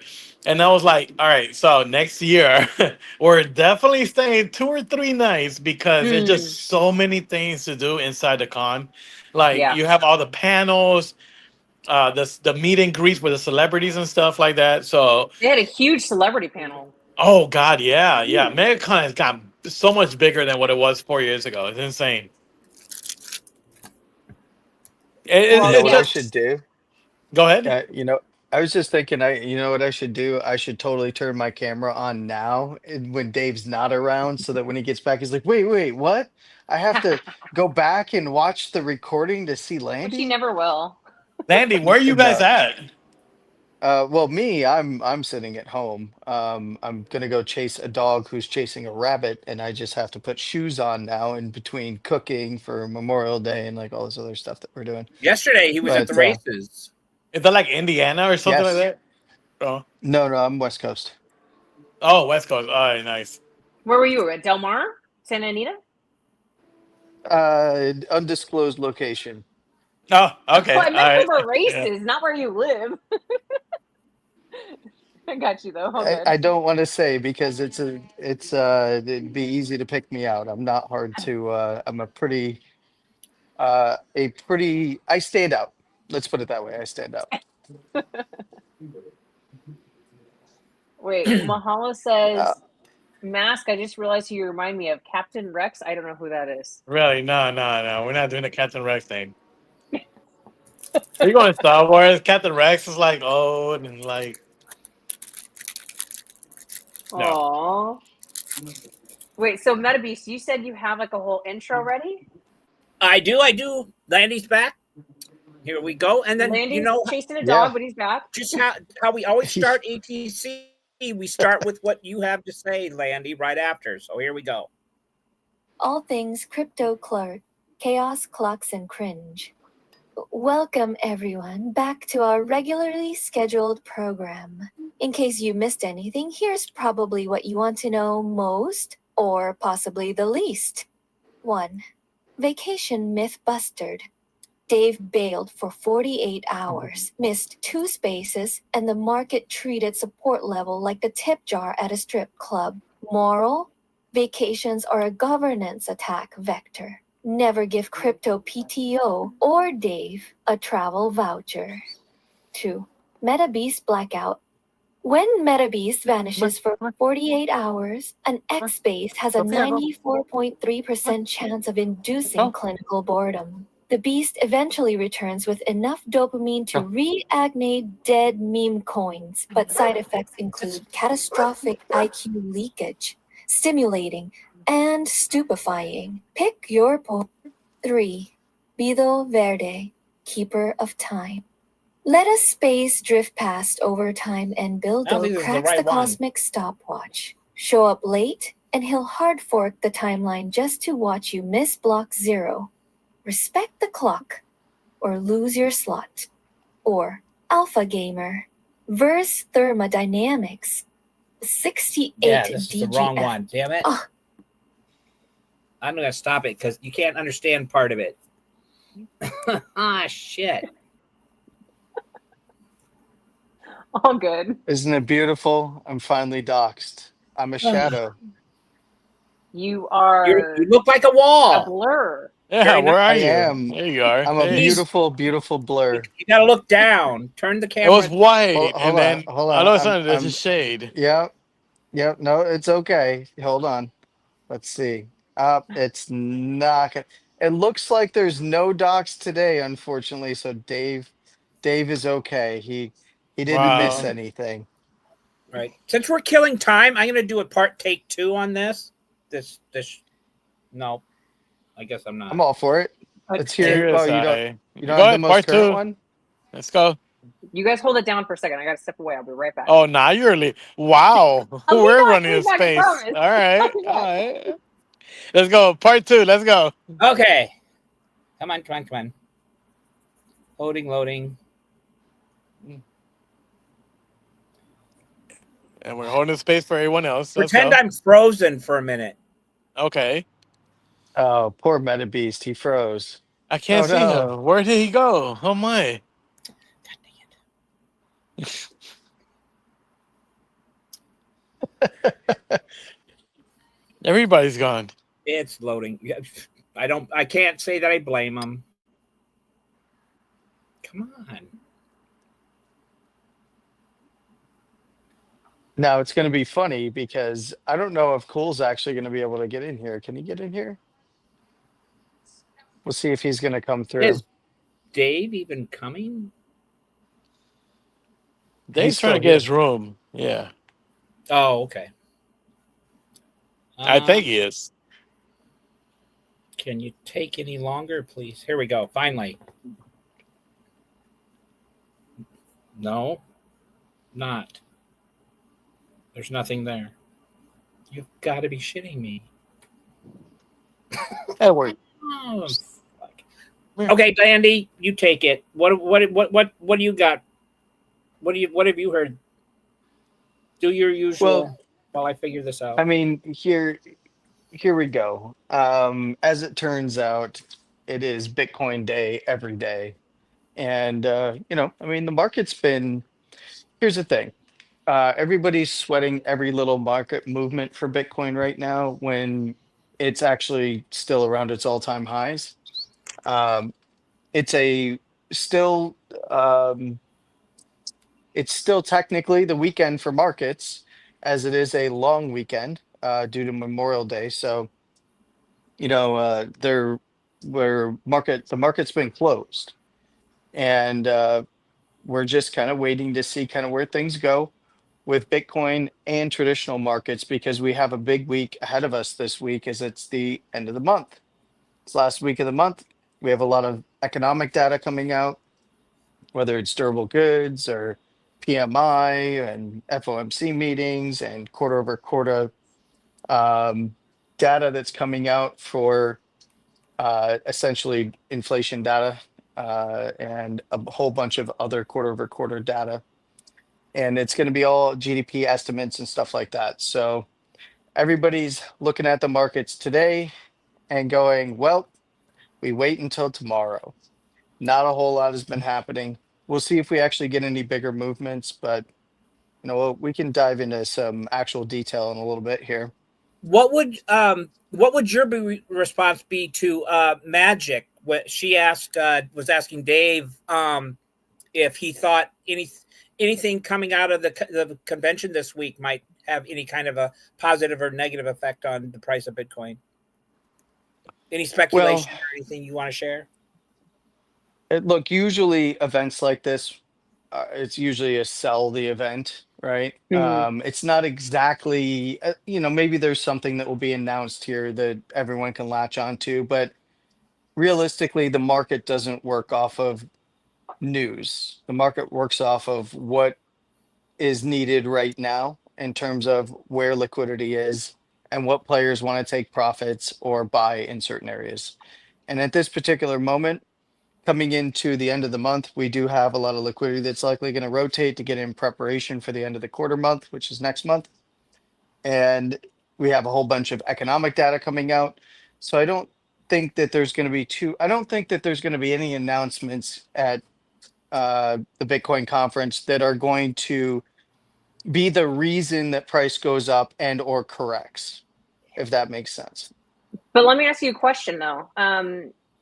Is this the first time in history, and I could be completely wrong, where there has been, for a cryptocurrency conference, where there has been so much political representation? Like, has that ever happened before? And that's kind of why I'm interested in, he's back. And that's kind of why I'm interested in thoughts on what that could mean, positive or negative, because like, have we seen this sort of representation in the past, or is this like brand new, unheard of?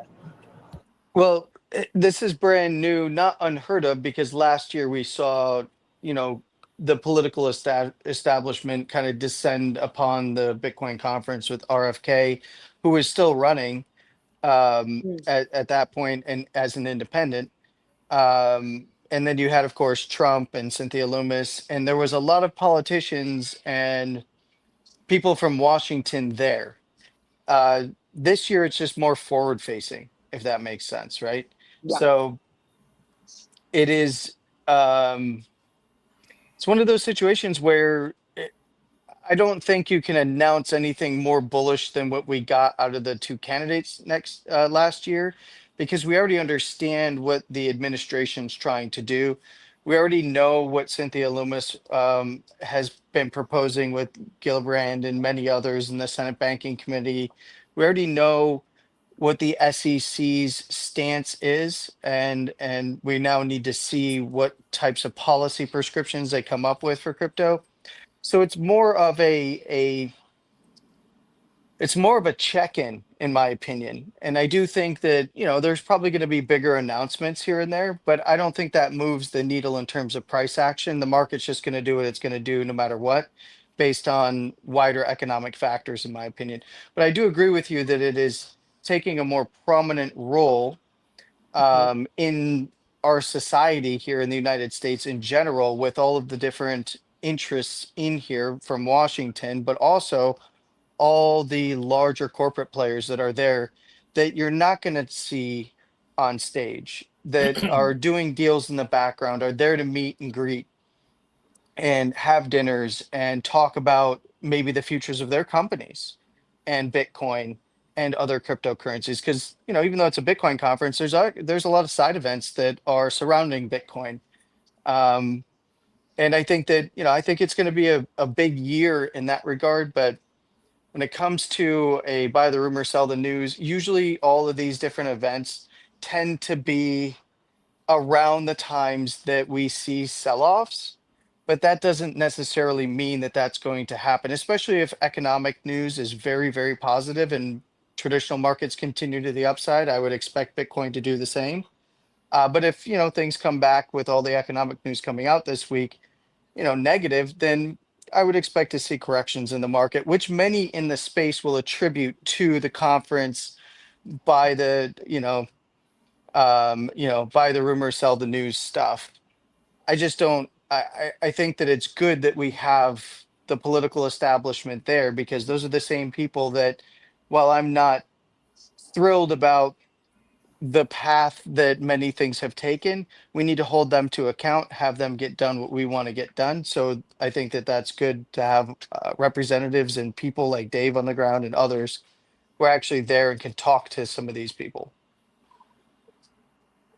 Hey, Cool. Dave, how you doing? Welcome back.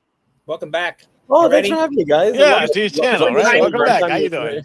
Long Just a time. I hope we're listener. not interrupting your day at all. Long time listener, first time call. Actually, you are. This is actually smack the time that I normally check in. So- And as you can see by my blurred background, I am still not in my room because apparently they need to shampoo some sort of carpet section of the room. Where the hell are you saying that? Bro, this is the Aria fucking condos. Go figure. I don't know what kind of Best of luck freaky shit to people you. were doing. Wow. All right. Well, you're What lucky happened I to have that an carpet? intro. They're gonna need to do a lot more than shampoo the carpet by the time I'm done. But Oh regardless, boy. All right. welcome ATC and Magic Hour audiences. This is the crossover episode. Who doesn't love crossover episodes? You know what I mean? Like Chicago PD, Chicago Fire. I used to love that shit when I used to watch TV like 4 or 5 years ago. But guys, Magic has a very, very busy, extremely busy schedule today. We do not want to keep her any longer than we have to, especially all afternoon. God forbid, she's doing so much more important things than obviously sitting here and talking with schmucks like us. You know what I mean? Yeah, we got a puppet. She held it down wonderfully in your. We got a puppet, the jankiest of Hollywoods. Some random Spaniard in the middle of Georgia. Hey, you missed Landy And Dogs I himself. got called a smuck. All right. Yeah, right. Landy docks himself. He did. Yeah. We saw it. Yeah. And it was a shadow. You guys are the worst liars on the planet. You can literally Can't like you the see? worst. Look, I'm A right here. shadow. There you go. I'm my a God. beautiful blur. You gotta look down, Dave. You gotta look down. Andy, I'll throw you off stage. Put your puppet back on. None of this teasing business, all right? That's enough.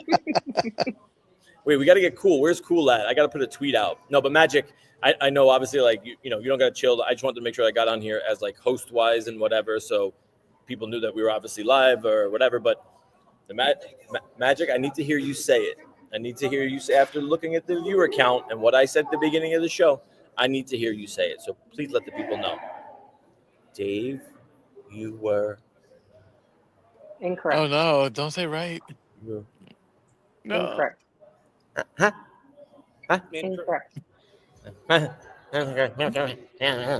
I right. see a Okay. triple count of what our usual streams are, then I'll give you that. But it's not. Okay, it is what it is. That's the best I'm gonna get. Almost 5,000. Thank you all. What Yeah, happened when you get a drunk Cuban in here? yeah, exactly. Maybe it was the drunk Cuban. Our numbers did start going up, like when the drunk Cuban was here, and they stayed steady. Actually, not bad. So hopefully you guys still stick around. If the numbers drop, just blame MetaBeast and Landy, and then we can also attribute it to Magic leaving stream, and you know, the whole show collapsing because obviously Magic is the host. Oh no, Chile, we're gone. Yeah. So we lost Emoji, we lost O'Malley, we lost everybody. I think I'm good. Yeah, I think we can survive with no Emoji and no O'Malley. I think we're gonna be okay, guys. We're gonna be okay. So I do have anxiety about like rugging your. Oh, there it is.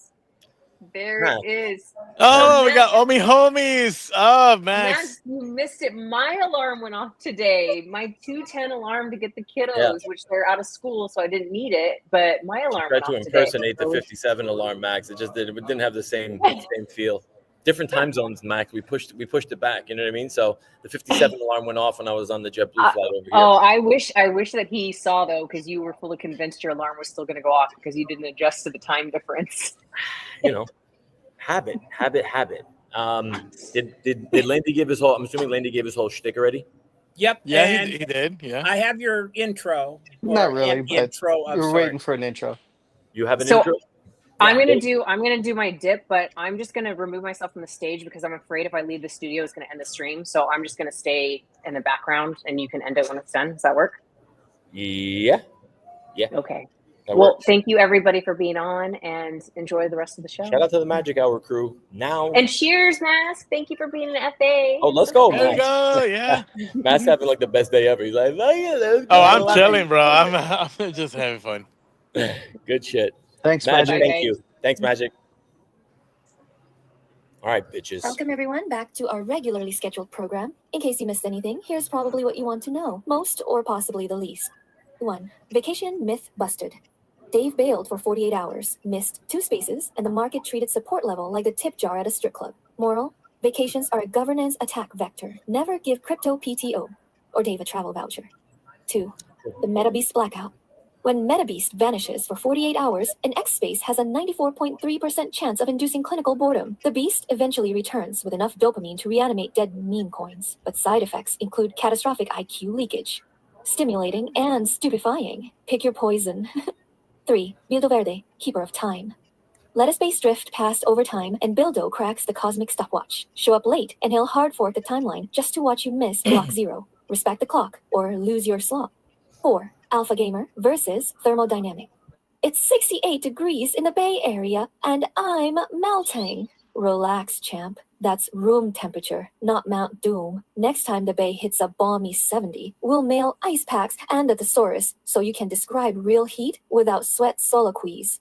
5. Bag Lament Brigade. People wailing about their bags while forgetting to take their daily cool Q10. Remedy either one and the other might sting less. 6. Landy's Liquor Lit Ego Trip.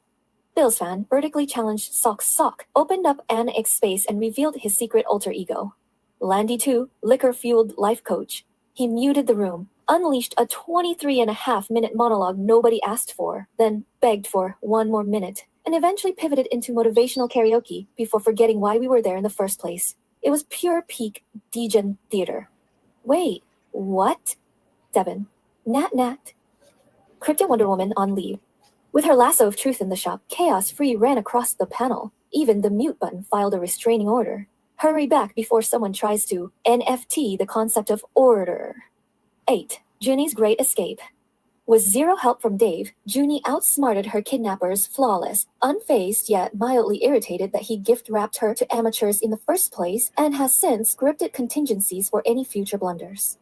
Here's the TLDR. PTO equals price tank opportunity. MetaBeast outage equals boredom spike plus IQ cliff. 68 degrees isn't a furnace, Alpha. Any actual weatherman calls that room temperature. That's like saying a nightlight is a supernova. Pool Q10 isn't hopium. Choke it down and quit whining about your bags. Respect Bildo's clock or time out yourself. Landy, bourbon is not the hedge. Drunk TA still nukes portfolios. Dave, maybe skip the next vacation. All things crypto. Remember to take your cool Q10, bring a fan and ice for Alpha's heat wave, and have a permission slip from Father Time to give to Bildo should you run Yeah, I late. love that. Beardo. Should you run late? Too long, MetaBeast. Great Sorry. content. No. It's great content, but when it goes on, maybe it's just because of the transition over. I guess I could give you that feedback any other time, but I love the intros. Amazing stuff. Yeah. Mask, I think when Mask starts putting his dog on screen, that's when you know it's Oh, yeah. Mask is trying to save us. Crazy. No. What I'm trying to say is like, what is your paradise? What is my paradise?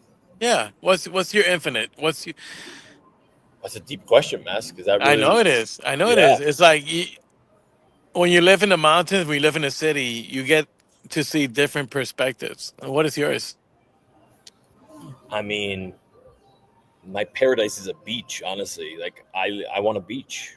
I want this Bitcoin shit to work out to where I don't have to wake up and worry about like work or quote work or what I have to do ever again, right? Like I want there to be money coming into my account, residual income from businesses that I set up with this shit. Like that's my paradise is freedom, like freedom from the system of I have to slave away. I have to do this, right? And it's like, in my opinion, there is no better time to be able to do that and really like make a fucking dent at least.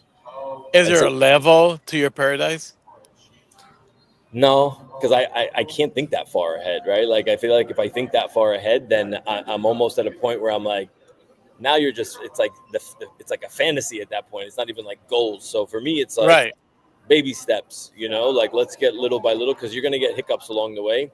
Mask, I got hacked like 4 weeks ago. Like, Okay.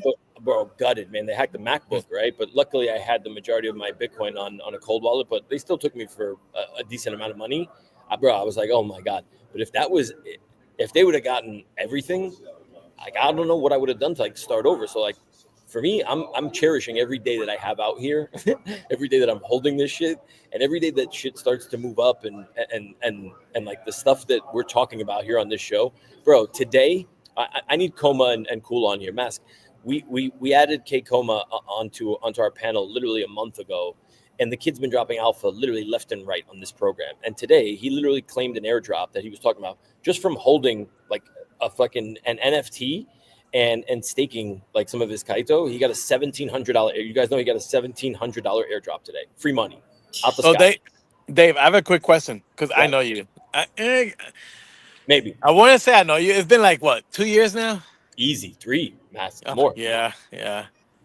Tell me, You lose it all. You're good. You're still able to move forward. I don't know.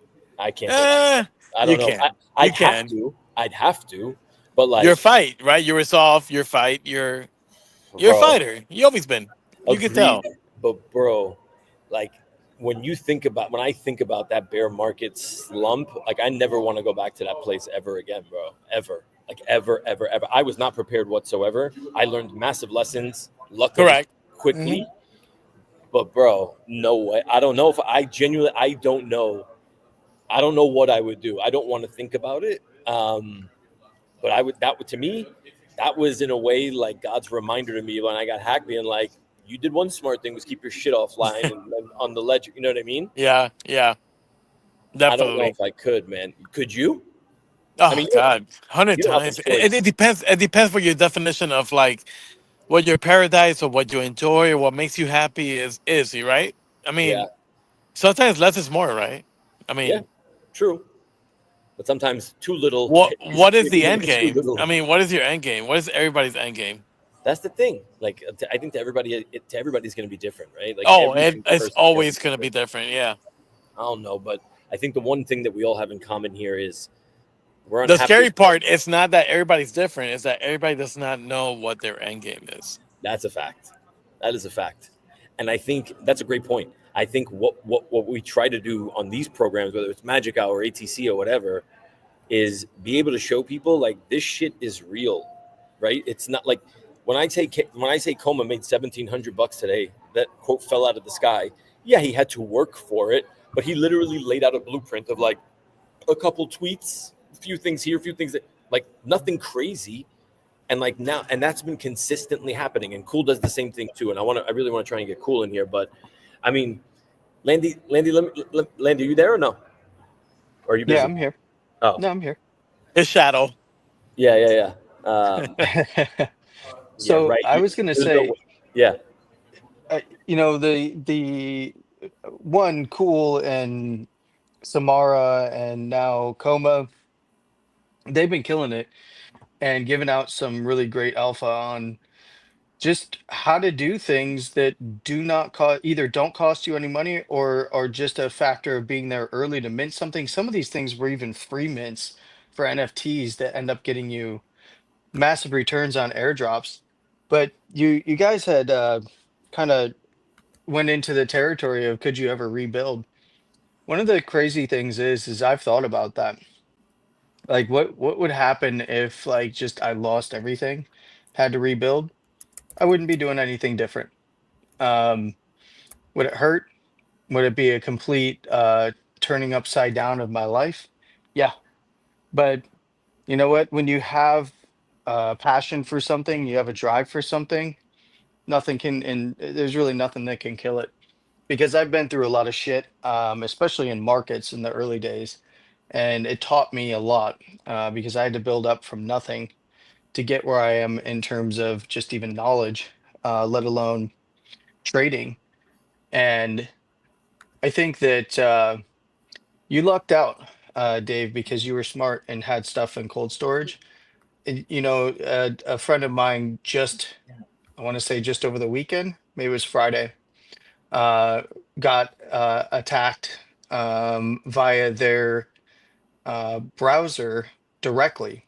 It was actually an active attack where the malicious actor had emailed them something as part of a legitimate business deal that they were working through LinkedIn and went full malicious mode on them and actually started to attack their sessions in their browser and then worm their way into the network. And it was not a good scene. And the fact of the matter is, you know, you'd mentioned just, what was it, just yesterday about like, you know, be careful what you say and how kind of how you move when you're online because there's somebody always watching and wants to get you. And this seems to be a case of that via legitimate business, or so many of us thought. Even myself thought that this was a legitimate business offer. It felt like you were describing the person who had their Bitcoin stolen, and then invited the person who stole it, who was a business partner, and then kidnapped him for 3 weeks. But yeah, just really weird stuff. Um, Especially when prices going up, you see a lot of crazy shit and people go wild. So we're wondering actually if that's what happened. But yeah, if you ever needed to, for the people that I like to surround myself with, I like to surround myself with people who are builders and are confident in building and have taken their lumps and they've done it either publicly or via, you know, history in this space. And that's just about everybody. Just never sweat it. You can always rebuild. not easy, man. It's not. It's It's not. not. Yeah, No. it is definitely not easy. Like because like you got to be like it's a mental type of strong, right? That you have to be to like overcome shit like this. Like if you get really kicked down to where it's like you build because what people don't realize is you can spend years building something and it is so easy for somebody to tear it down like this in an instant. Yep. And that is something that I don't know if I'd be able to actually process at the end of the day. You know what I mean? Like I genuinely don't know. I really don't know if I'd be able to, but I'm sorry to hear about your boy, man. That definitely that sucks, bro. That sucks. Yeah, it does, especially because of the work that they do in the industry. But you know what? At the end of the day, when you say your network is your net wealth, yeah, it's for real Yeah, because we're all stepping up to try and remedy the situation in whatever manner we can, because some people can, there's people that don't have money sometimes, right? facts. But in any way they can, when they step up, it's good to see that when you build the right way, people will step up and support. So there's always that. Yeah, yeah. I, I hope so. We'll see. We'll see. Listen, knock on wood. Nobody's getting nobody got taken. Well, I'm sorry to hear about your friend, but I feel like we say it all the time. Like people are gonna have to go through the shit in order to see it. All right, I shot Coma the link. I think he should be popping up. I should be seeing him. I logged into this, no problem. Mask had to go for a refill apparently. Landy, check this out. Check this out. So you remember we were talking about the Believe ecosystem, right? With like Fitcoin and Buddy and all these other tokens. And I asked about this guy Nikita. Yes. Okay, I don't know who Nikita is. I still have no idea. But I don't know if you heard me earlier, but I was asked to. So I'm going to be pitching in some competition on Wednesday, some show called Crypto Nights. I don't know. Have you ever heard of this? I didn't. Mm-mm. I never heard of it before. But it's like a Shark Tank type of deal, right? Okay. And they're squeezing me in. Apparently, I literally have no. There was a last minute thing. Wagme was like, "We got to do this." I'm like, "All right, fuck it." Like, I love pitching is my job, right? Like, this is what I do. So like, put me in, coach. I'll study whatever I need to study in the next 48 hours to like fucking really kill this thing. But it turns out, well, let me take a step back. They give you like a whole list of like preparation, right? Like know your pitch, like what's the value prop, what problem are you solving, yada yada. And I'm looking at the names, and guess who one of the names as like one of the, I guess, the sharks is? Nikita. Really? Yeah. So now I'm curious, and I'm saying to myself, okay, I could play this one of many different ways, right? I'm going to put together a killer pitch for Wagme Hub and why people want to invest in Wagme. And we didn't even do the TGE yet, so it kind of falls perfect, right, in a way. And by the way, if you're not involved with Wagme Hub already, what are y'all doing? Like, go get involved with Wagme Hub, like, ASAP. Start playing on the platform. Use the Telegram DApp. Start accumulating points. We're going to cook. I think, like, my pitch is going to be strong enough to where if they rebuttal anything, like, especially this guy, Nikita, I have literally the entire Believe Pump Fund 2.0 like in my back pocket. But my question is, that probably isn't a good comeback, but I'm going to use that as kind of like the fall back. But you kind of get what I'm saying, yeah? Yeah. I mean, look, the thing is they built something, right? And they launched it, they brought it through the finish line. And now it's a matter of working out the community aspects and and getting people and people who want to actually utilize the platform to build from instead of extract from, because any platform can be extractive. It's just a matter in which the way the users use it and what the incentive structures are. So, it's also a very crowded market over there on in Solana land on the most extractive chain that we've seen in a very long time.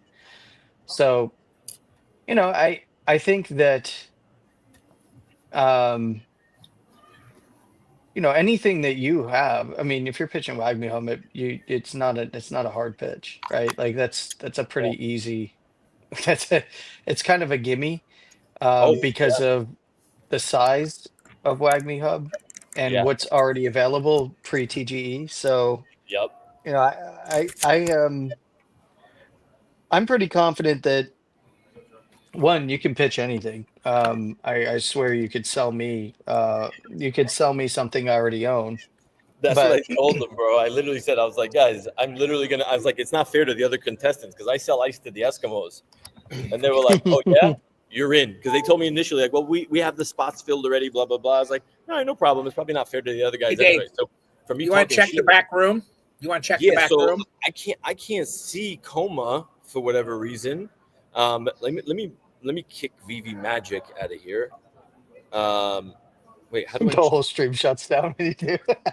I'm just kidding. Oh, Well, there went Dave. look, that's just me and you now. Yeah. Well, at least we didn't. Oh, and we have. Okay, There's we're Coma. good now. We're Can you good guys now. can you guys hear me? Is it okay? Yes. Hello. What's Welcome. up, Coma? Where's Welcome Dave? to the show. We're good. We're good. Let's go. He sacrificed himself so that you could pee on. Oh, Dave. there he is. Come on. Dave is like Jesus, Let's go, man. Like fucking. he had to sacrifice himself for me to come in. I appreciate that. Oh no, did we? Oh, we lost all the viewers. No, I don't think so. I don't know. Oh shit. No, Did let me you? look. No. You know, 4.7K on X. I see it still. Oh, okay. I saw 3, 4. I was like, God damn. I was like, we lost everybody. Coma, what's good, bro? Nothing much, man. Give me a second. I'm gonna start streaming on Sidekick as well. I know I'm not the biggest creator there, but you gotta start somewhere. So let's give me like a minute while I get this. Yeah, working. and Coma, while you're doing that, we got to clear the air on something with from yesterday. Yeah, thanks, Magic. We got to clear the air on something yesterday with that happened on the reset. You guys heard me, Coma, Landy. We were genuinely joking around with each other, and Coma was kind of egging us on, and it was like racially charged. But I want to make something very, very clear to somebody, right? Like, we don't joke like that with each other unless everybody is understood that, like, this is how we joke. Okay, so I want to make sure that nobody was offended from yesterday, right? Like that's number one. And if they were, that wasn't anybody's intention. Coma was literally being sarcastic, and we were referencing what we had talked. The missing context is we were literally busting each other's chops about this on ATC, right? And it was literally just all genuinely like in good fun. Everybody was joking around, making cracks on different, whether it's race, religion, or anything else. But I get it. Sometimes if people don't have that context and they're missing that it can kind of like people are like, what the fuck just happened kind of deal. So I don't want to be insensitive to that.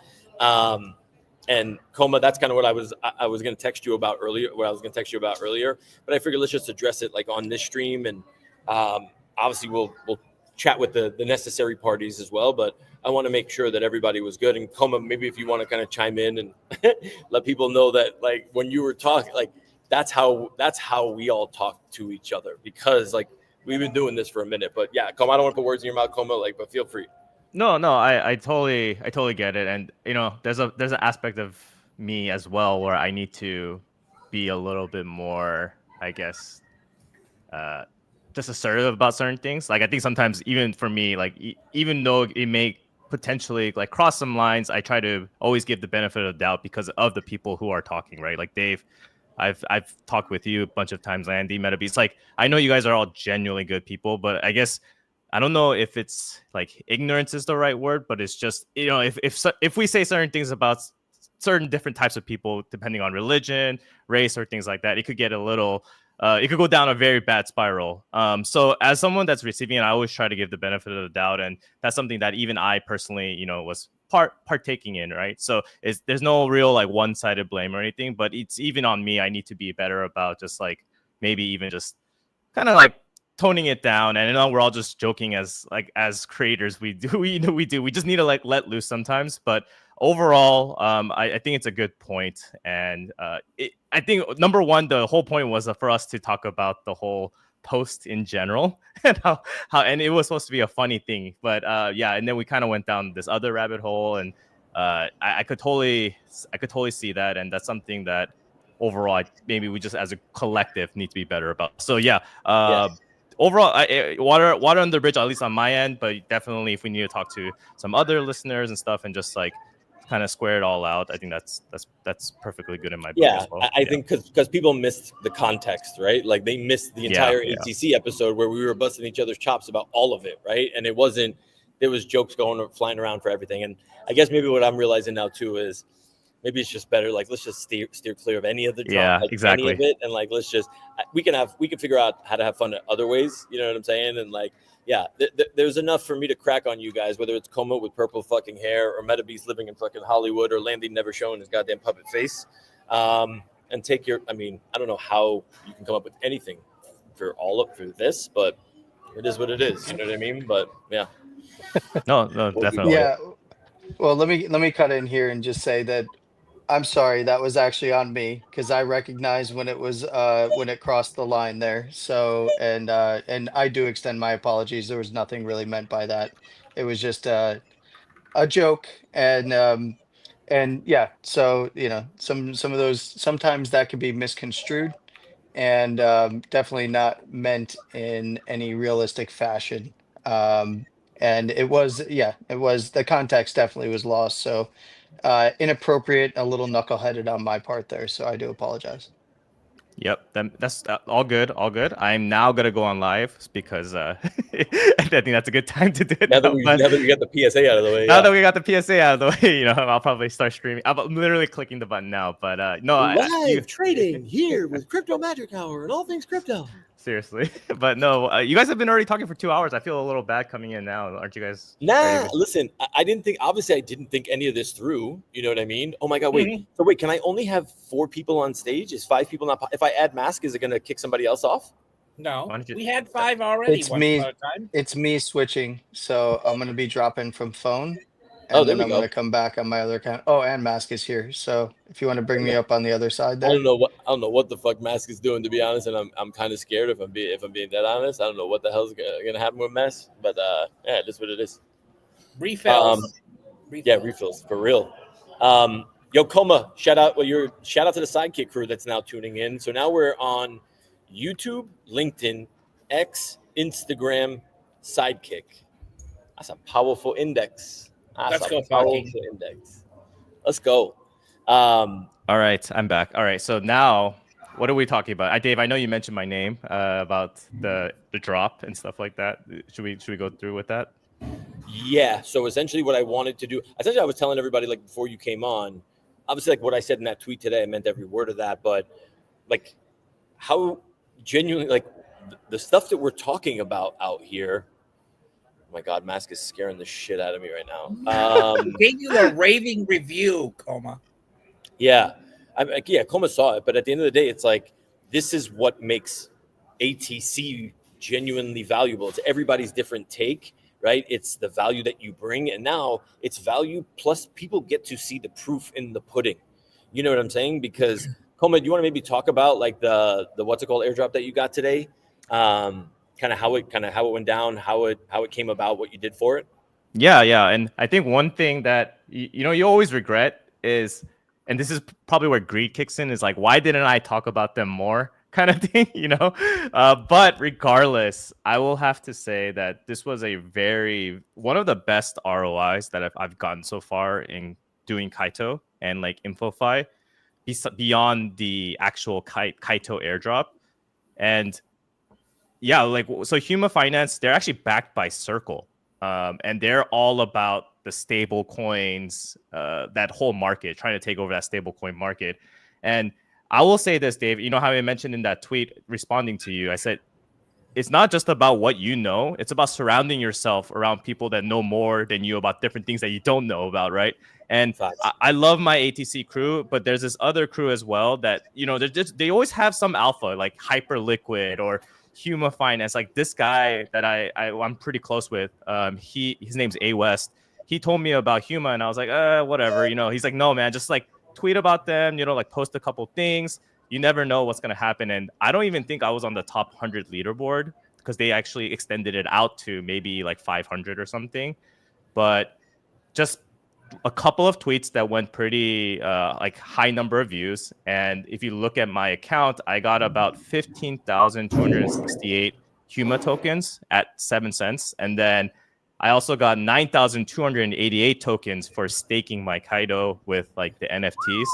So yeah, like I know it requires a bit of capital to be staking and holding these NFTs, but the reality is like when you like what I'm doing with these Huma tokens is I'm putting a little bit into the Huma ecosystem. I'm moving it over to the Kaido ecosystem and putting it back in so I could get more rewards. If you don't have a lot of capital, you got to put some sweat equity into it, earn your airdrops, and then distribute it accordingly. So I think that's one of the biggest alphas here. It's just when I listened to Yuhu's interview back in like April, it sounds like it was so long ago, honestly. But I think it's only been like a month ago or like a month and a half ago.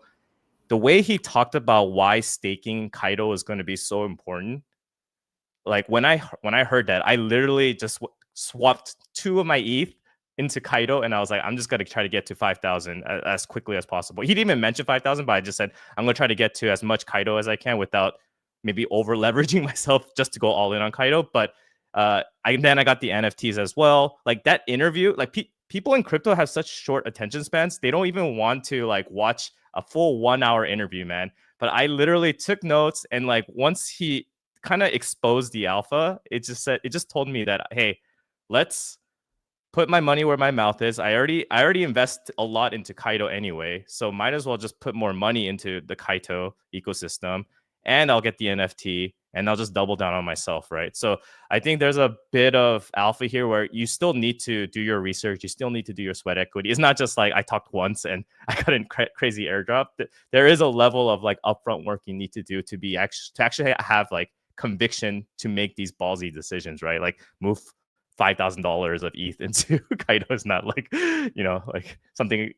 I mean, some people maybe just they have a ton of money, they could do that. But for me, I was just like, oh, like should I not? But then like I just did it, and it was great decision. I mean, yeah, bro, it was impressive. So overall, the airdrop between all the tokens you got was how much?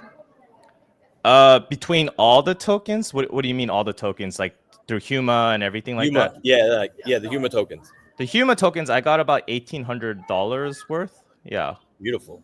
Yeah, exactly. So, I mean, you really can't complain. And that number can still go up too, right? Like, I mean, even after sell off, like if it's, so you don't have to share this if you don't want to, like just, I'm asking because I'm sure this is what other people want to ask. Like, did you cheat half of it? Did you keep it? Did you stake it? What's the deal? So this is the beauty of it. And I don't know why my sidekick is having problems. So apologies for anybody that's watching, but, I sold 70% of my token, and then I staked the Huma tokens, which is great. And then I actually moved the USDC into the Huma stablecoin pool, and you're also gaining feathers that way. So basically, their version of like flywheel earning yield, yeah, it's like the flywheel because it's still there's still season 2 and season 3 of airdrops. It's not that wasn't the only airdrop. So basically, I just never left the ecosystem. I'm just taking the money they gave me and just putting it back in. And worst case scenario, if Huma token like this gets destroyed or whatever, at least I still have the stables on the side. Just like they're not earning actual like APY, but it's like an implied APY because of the airdrop. Essentially, you're like it's like points kind of thing. Amazing. I just got the text, guys. My room is finally fucking ready. Okay. The carpet's gonna be all wet. Imagine I'm gonna like walk in here. Oh boy. You're gonna be wondering what needed cleaned up. Yeah, I know, but whatever. As long as they, it's this is the beauty about hotels. It's best you just don't know sometimes. You know what I mean? Because like I've done I've left hotel rooms in. Let's be serious. You guys leave the hotel rooms in ridiculous shape also. Towels everywhere. Who knows what the fuck went on, right? Nah, bro. Nah. Yeah. Matt's like, nah. He's like, those days are over, but you used to. Oh, yeah. All right, yeah. When you have a wife and kid. Yeah, of course not. No. Yeah. I don't got a wife and kid. Oh, yeah. Yeah. So, what are you gonna do? Are we ending the show now? You got your room ready? No. Absolutely not. We are not ending the show. I'm trying to get Cool on here. I don't know. I feel like it can't be complete until we have Cool on Crypto Magic Hour. I'm trying to see like where the fuck he's at. I don't even know Dave, what, like Cool. Yeah. I'll say though, one thing that I've been in crypto for a while. Like as you know, remember I told you about the Kraken and how I got that job offer back in like 2018 or whatever, right?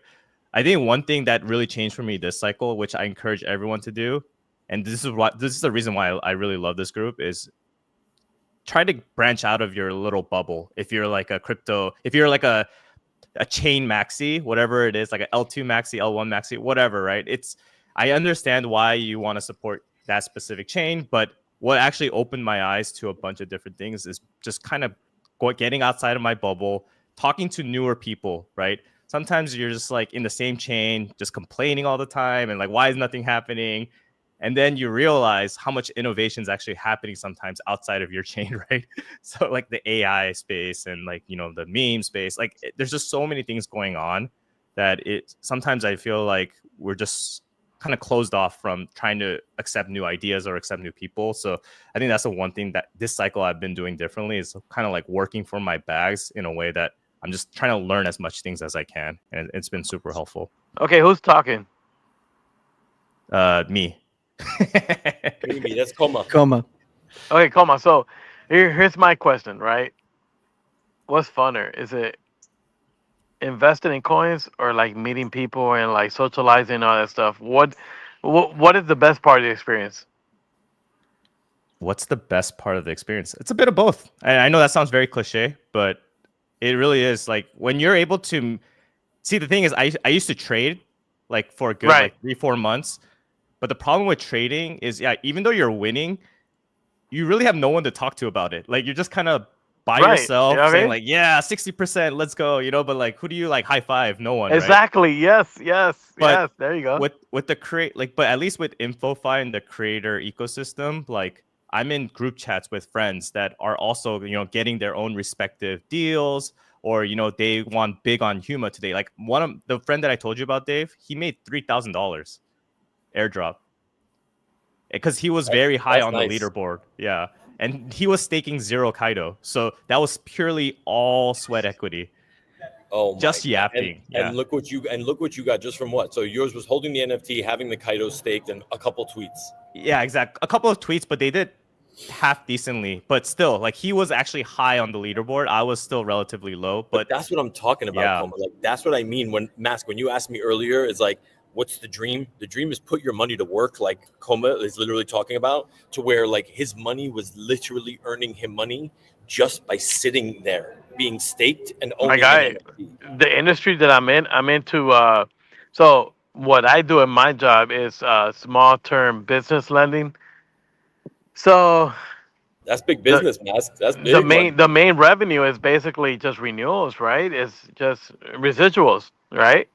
You just sit back and wait. All of a sudden, you're getting like a deposit in your bank. It's like, where this came from? Oh yeah, this merchant needed more money. All of a sudden, right?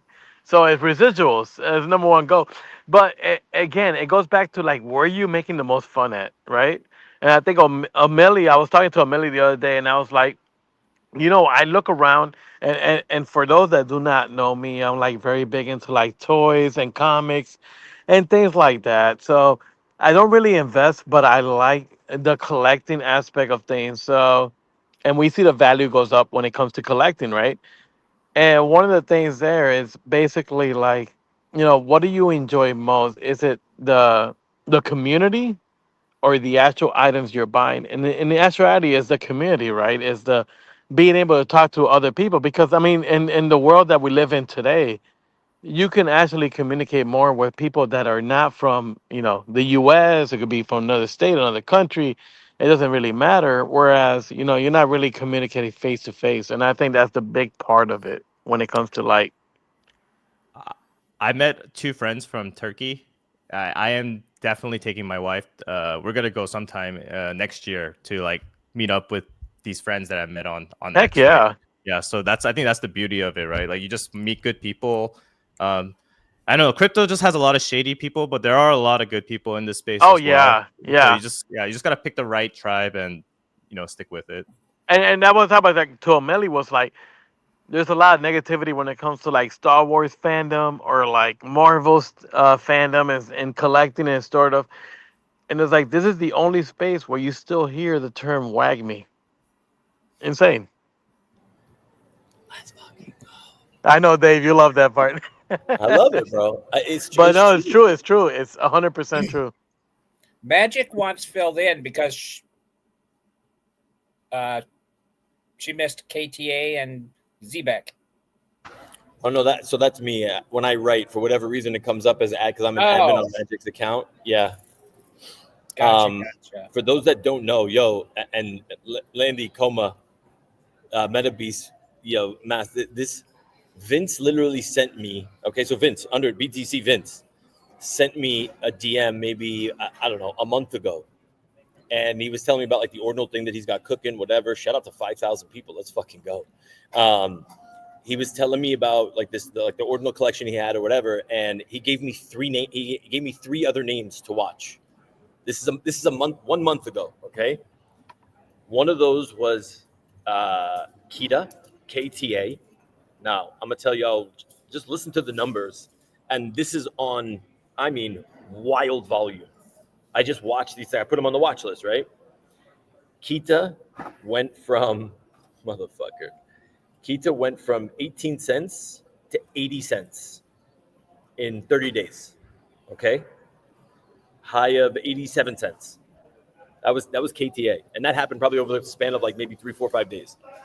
And Mass, this is the other dream. You don't get gains like this anywhere in any other market for anything. It doesn't happen. ZBEC, okay, this was the second one. ZEBEC. All of a sudden I see this one pop up on my or ZBCN. Sorry, excuse me. ZBCN is the ticker. ZBEC network. Fucking wild. 1 month. This went from 3 zeros. Where was this? Hold on. I'm gonna tell you right now. This went from 3 zeros and a 6 to half a penny. That's almost a 10x. And that was fucking wild.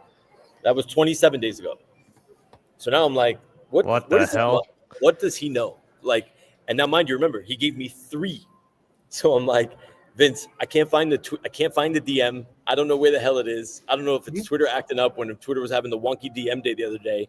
I can't find the third one. He's like, I don't remember what it was. I'm like, I need everything in that case. I need you to send me everything that you're watching because, bro, that was crazy. Vince, I need to know what it is. I need to know. Is any Coma, Landy? Wow. This is Are you guys crazy. following any of it, like KTA, any of this shit? ZBEC, anything? No. I haven't been paying enough attention apparently because I missed both of these. That's insane. Wow, look at this chart. I've just been looking at Tibber. I know I keep talking about that, but that's almost at 100 million market cap now. Yeah. Nearly 100 mil? It's at 91. Yeah, it kind of was like on the cusp of it, 95. But yeah, damn. Yeah, I mean, it's one thing just naming one ticker, but this guy is naming like multiple, and they're all kind of hitting. So that's pretty impressive. That is really impressive. Guys, I need Cool in this stream. Where is? Oh, he's probably driving home. Shoot. Yeah. I was just thinking that like he's probably driving, but yeah, maybe he can come through now. I know that the headline of the stream still says Crypto Magic Hour episode 19. That's I think that's throwing people off, but I've been posting it out there as well as a few others. Thank you for the repost, Empress. Let's go. Yeah, look, there is so much opportunity everywhere, all the time, whether it's in a bull or a bear. And it's all about identifying that opportunity. And the only way that you can really do that is through social networking. Now, I mean, that is, whether it's talking to you guys, and then I learned something about whether it was like all of the AI plays, or whether it's somebody reaches out to you and says like, hey, you should keep an eye on this ecosystem over here, or what's going on with these coins. It is purely based on understanding who actually is paying attention to what's going on in different ecosystems and what their specialty is. Like, people come to me all the time to figure out what's going on Bitcoin and Bitcoin L2s. I come to you guys for literally everything else, but that's mainly, the AI plays and stuff like that. And then there's other crews and groups that I hang out with that are really into like the meme coins and the trenching and that kind of stuff. But it is all about finding out who's who actually understands what's happening, and then following them and understanding what's going on for yourself, of course, and helping you hook into either the platforms or the ecosystems that can really provide those opportunities, because they're everywhere, literally all the time. I mean, just earlier today, in a space with guys who are typically on, Solana, Sui, Ethereum, doing a lot of meme coins and stuff like that. And they found out about Dog, right? They found out about the Rune on Bitcoin, and they're excited about it. And that's great to see, because that kind of stuff has a very long tail. And it's funny saying that about a dog coin, but it really is like, it really is something that's going to be there forever, because it's never going away. Jeanette's Rune, that kind of stuff, and the way it was distributed. So now they're just starting to learn about how this worked. And Andy, you got to fill me in though, bro. I've been seeing Enoch all over this, bro. He's been tweeting like a motherfucking banshee. What's the deal there? Did he get some money? Did he just, because for him to just wake up to this, I can't believe that. Come on. Well, he actually said it pretty clearly. I've been talking about Bitcoin and Dog and the different DeFi ecosystems there, and then of course, he and I have been talking in the background just about Bitcoin and like, what do you do? How do you participate in DeFi? And like, what does it actually have? Because just if it's not in your wheelhouse, it's not in your wheelhouse, right? Like, he's over doing other things, and he's been very successful at doing those things, as have many others. They just it just misses you, and it misses you in the algorithms too, on social media too, right? Like, I was so siloed into the ordinals and Runes ecosystem that I didn't see anything else. The only thing that broke through, but this was even, this was way prior to Runes, was Pepe. When Pepe launched, that broke through because it was everywhere, right?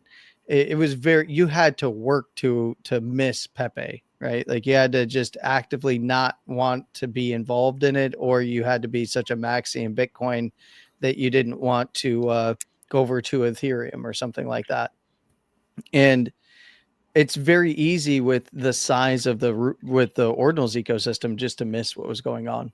Like, if you're not into Bitcoin, you see these Bitcoin maxis are fighting with these other people that are trying to put NFTs on Bitcoin. And that's really all people understood. But once they start to understand, like, no, wait, there's a real, actual, vibrant ecosystem. Wait, there's entire L2s. There's DeFi all built. Are you kidding me? What do you mean when did this happen? It's like, oh, it's been happening like right beneath your nose on your own networks this entire time. So, once they wake up to that kind of stuff, it's like, holy crap. Because like it was one of those things of where I was pitching Dog, like I had mentioned quite a lot, that I was accumulating under 200 million market cap, but 200 million is a fucking giant market cap. Excuse my language, bro. That's what I'm saying. Like, at $500 million, people like a billion spree program. I agree, but like, it's still $1 billion market. Yes, for a fucking meme.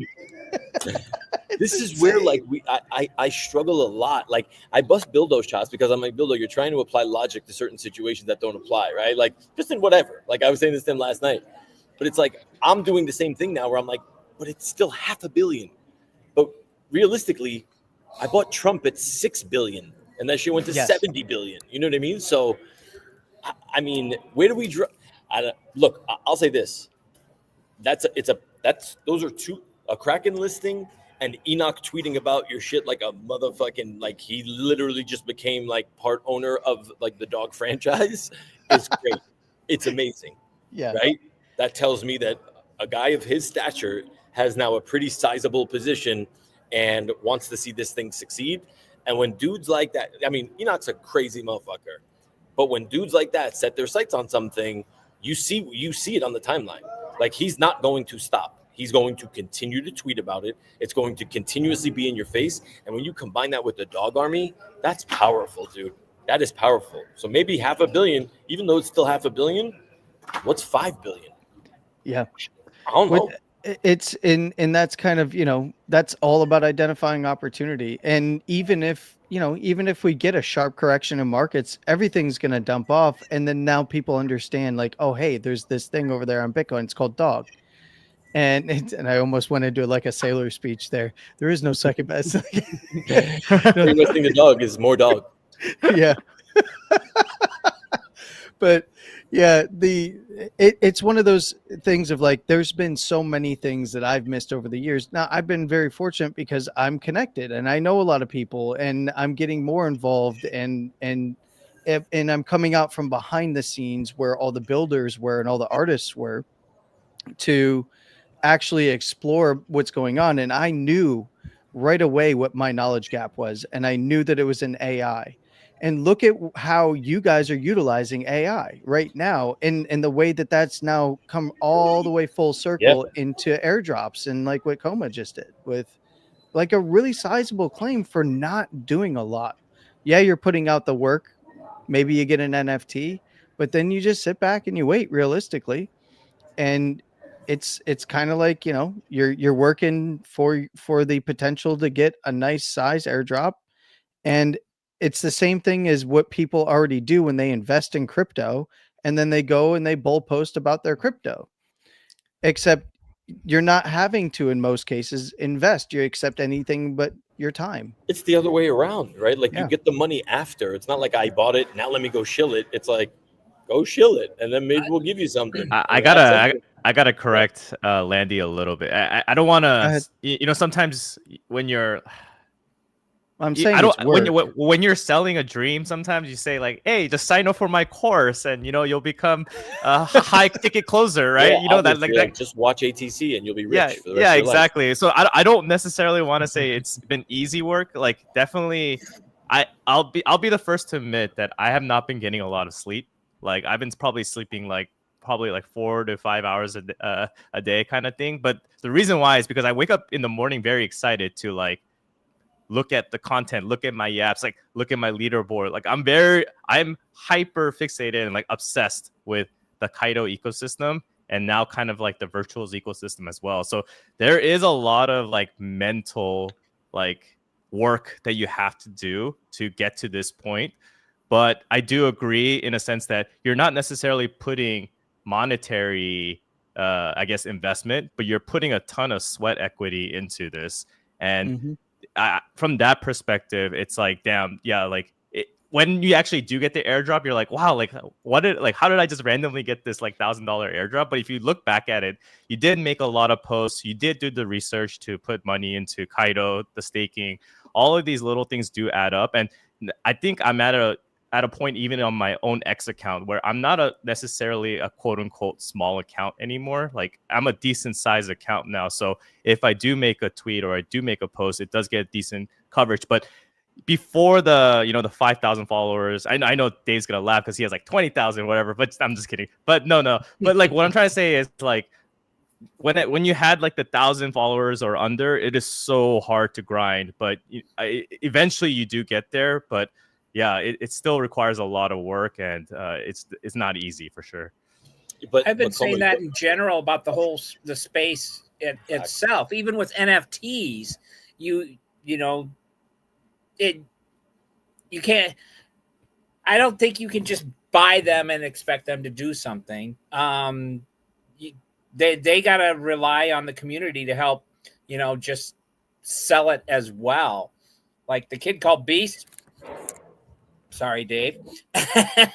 I will go on about them all the time. I love what they've done. I think they're magnificent, and I feel I've gotten good value out of them.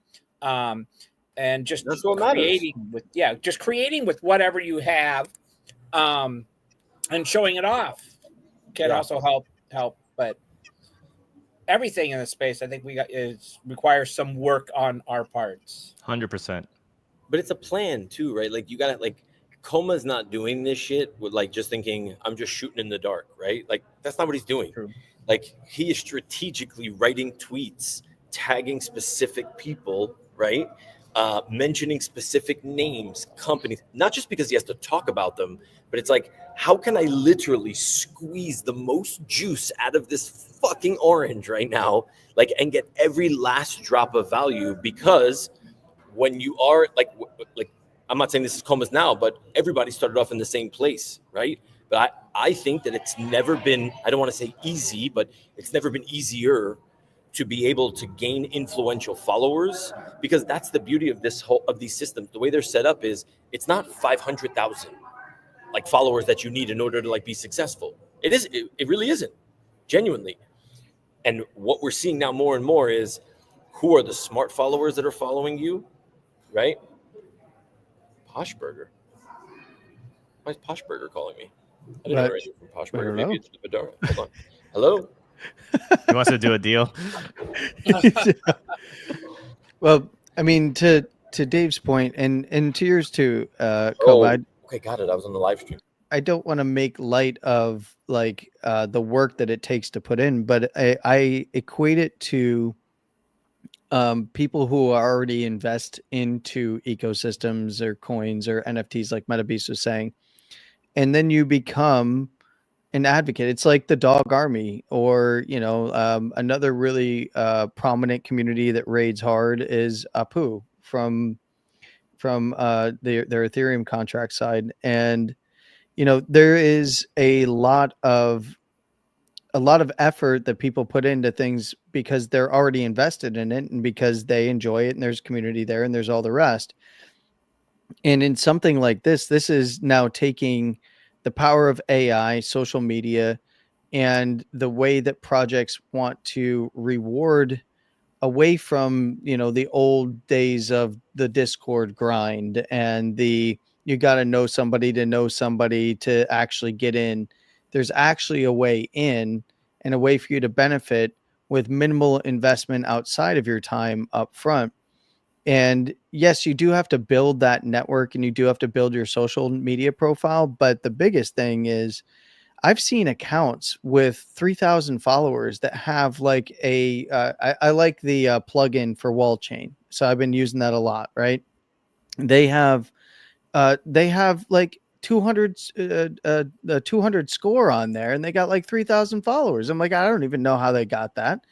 I don't know, I'm just over like 10,000 followers, and I've got 105. Coma, yours is better than mine, right? Like, and you have half the follower count, but you have more followers that are interacting and with you, but also interacting with the various projects that you're also interacting with.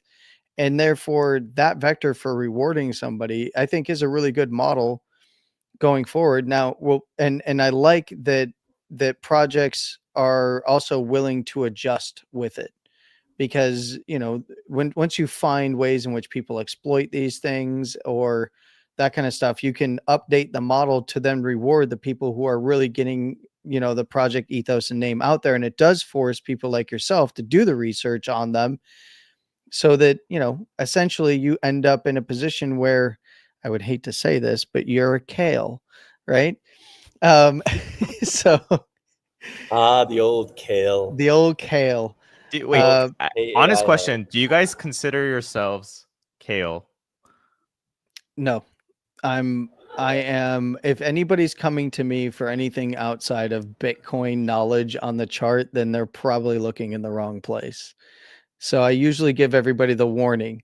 I'm a Bitcoin first guy. If I'm talking about other things, it's usually because it's either something that I have an opinion on that I'm seeing on the timeline, or it's something that I might be speculatively getting into, right? I don't really, I know that people will call me a Cole or a Kale, which is funny, but there's like no, I don't really think of myself as a quote unquote opinion leader. I think of myself as I'm a chart guy. I'm a chartist and a little puppet. I don't know. People do tell me that no, because of your following and because of the information you put out there, you are a key opinion leader. And I'm like, well, I guess, but I'm also not a guy who's going to, I don't partner with projects to do deals for supply and stuff like that. And I honestly don't begrudge people for doing that either, right? Like, that's just one way to do business. Is it's on the project to actually make sure that those are equitable for the person that's working for them, that's going to receive tokens, and the community that they're trying to build. If they don't run it right, that's on them. It's not on the person that they're paying to do it. It's just a matter of, how are they getting paid to do it, that kind of thing. So I don't really know. We live in a weird spot right now in crypto where we're at this intersection of everybody wants to be partnered, right? So that they can build their brand here and then help others build their brand. It's because it's very difficult to go to YouTube and then get sponsorships, and most of those sponsorships aren't going to be in the space, right? So it's going to be, if you're going to be in the space, you're going to be dealing with projects and chains that are in this space. And then it's a matter of, okay, how are you positioning yourself? If you're going to be a coal, that kind of got a bad name because of very specific high profile individuals who took and dumped supply and would continue to do this over and over again, or bilk people. But it's honestly, unless it was their own project, if a project's hiring somebody to do it, it's on them. This is a business deal at the end of the day. And that's why it's the same deal as, like, you have the Trump token, you have investors who are vested, right? Are they coals? Well, no, if they're not public, they're not, but they're investors, right? Because they either invested money and then got, vested tokens, or if they're going to go to the outside the ecosystem and they want to get somebody to help market this, then they're going to either do a stable deal with them or a fiat deal with them, or they're going to give them tokens as part of payment, right? And that's on them to manage that. If they say, oh, we're going to give you $100,000 of this token, but it's unlocked right from the beginning, and now the deal starts to fall apart, or there's some bad blood at some point, or there was an argument and the coal wants to exit, they dump their tokens along the way. They do damage to themselves, and that's always the, like, oh, well, if they do this, then they're going to just be damaging their own reputation. But that's usually the internet. We have the memory of gnats. So I like this way. I like stables. I like those kinds of deals. That's just the way I prefer, but I don't begrudge anyone for doing anything else, because we're still trying to figure this out as an industry. Facts. Yeah. What about you, Dave? I mean, I'm lying if I say the question is at the top in front of my mind. Give me the question one more time again, because I literally brain farted. What was it? Do you enjoy being a kale? Oh, a kale. No. Kale is the AI version. Oh, I see. Yeah, K-A-I-L. Call. A coal. I mean, I despise the term, right? Like, yeah. I'm someone that's very cognizant of, like, when I see people like market a space and they say, oh, the expert and so, I'm like, motherfucker, what? No, I just know a little bit of shit about a lot of things, right? Like, that's what I know. And I feel like that's kind of like my arena. That's where I'm at. But I can't help, it's human nature that I compare myself to a lot of other people, like, that I see with that same moniker, right? And I'm just like, what? I'm nothing like this person. Like, it's not even close, right? Like, I'm not doing 90% of the things that they're doing. So, and that's the way, how, like Landy just said, like, we have super short attention spans. I can literally make up the wildest shit right now. And if I deliver it in a very matter-of-fact way, right? Like, you guys heard, like, Landy, you heard Presley yesterday. She was like, I gave this, I played this thing about Prince and this and blah, blah, blah. She's like, she swore it was real. Okay. But she delivered it, and I bet you people in the room were like, is this real? Wait a minute. I don't know. To where, like, somebody had to come up and be like, that shit's not real. I literally sat there, I'm like, that sounds like one of MetaBeast's, like, opening videos. Like, legit, that's how it sounded to me. But Billy. Yeah. But the point is people can say anything out here, and, like, the listening audience, like, if they don't know any better, right? Because this shit is so new, they'll believe a lot of things. So if you're going to be a, quote, key opinion leader, I don't need a fucking moniker, bro. Like, fucking keep the KOL shit. I hate the term influencer. I don't influence anybody. Like, if anything, I want to be the amplifier, right? Like, I'm the big fucking mouth that you need to pay to get your message out there. Like, I don't know. Maybe in my head, it's not the same. To me, it's not the same thing. I'm not trying to influence anybody's decision. If anything, The only influencer role I want to play is like to educate people and open their eyes as to like what's out here. But what the fuck do we all know, bro? Like this whole shit is so nascent and so new. Like AI just came on the scene friggin' 2 years ago, over 2 years ago. And blockchain is like, you could say it's been around forever, but like now that it's hitting the mainstream, it's hard enough as is to understand like a blockchain and read a block explorer. You want people to now start really understanding the intricacies of DeFi and staking and TVL and concentrated. What the fuck? There's no way. So people want to put I'm the key opinion leader here. Nah, I share what the fuck I know. If that's useful to people, cool. The one thing that I will say too is I am someone who is not afraid to say, I have no idea what that is, or I was wrong about that. Yeah, I was totally wrong. That is not what I thought it was, or like, and that is a quality that I feel is very much missing. Because if you genuinely are someone who wants to help people, I don't give a shit if you're a KOL, an influencer, or whoever the fuck, right? But if you're someone that actually wants to help people, then you got to be like smart enough to be able to tell yourself, I don't know everything.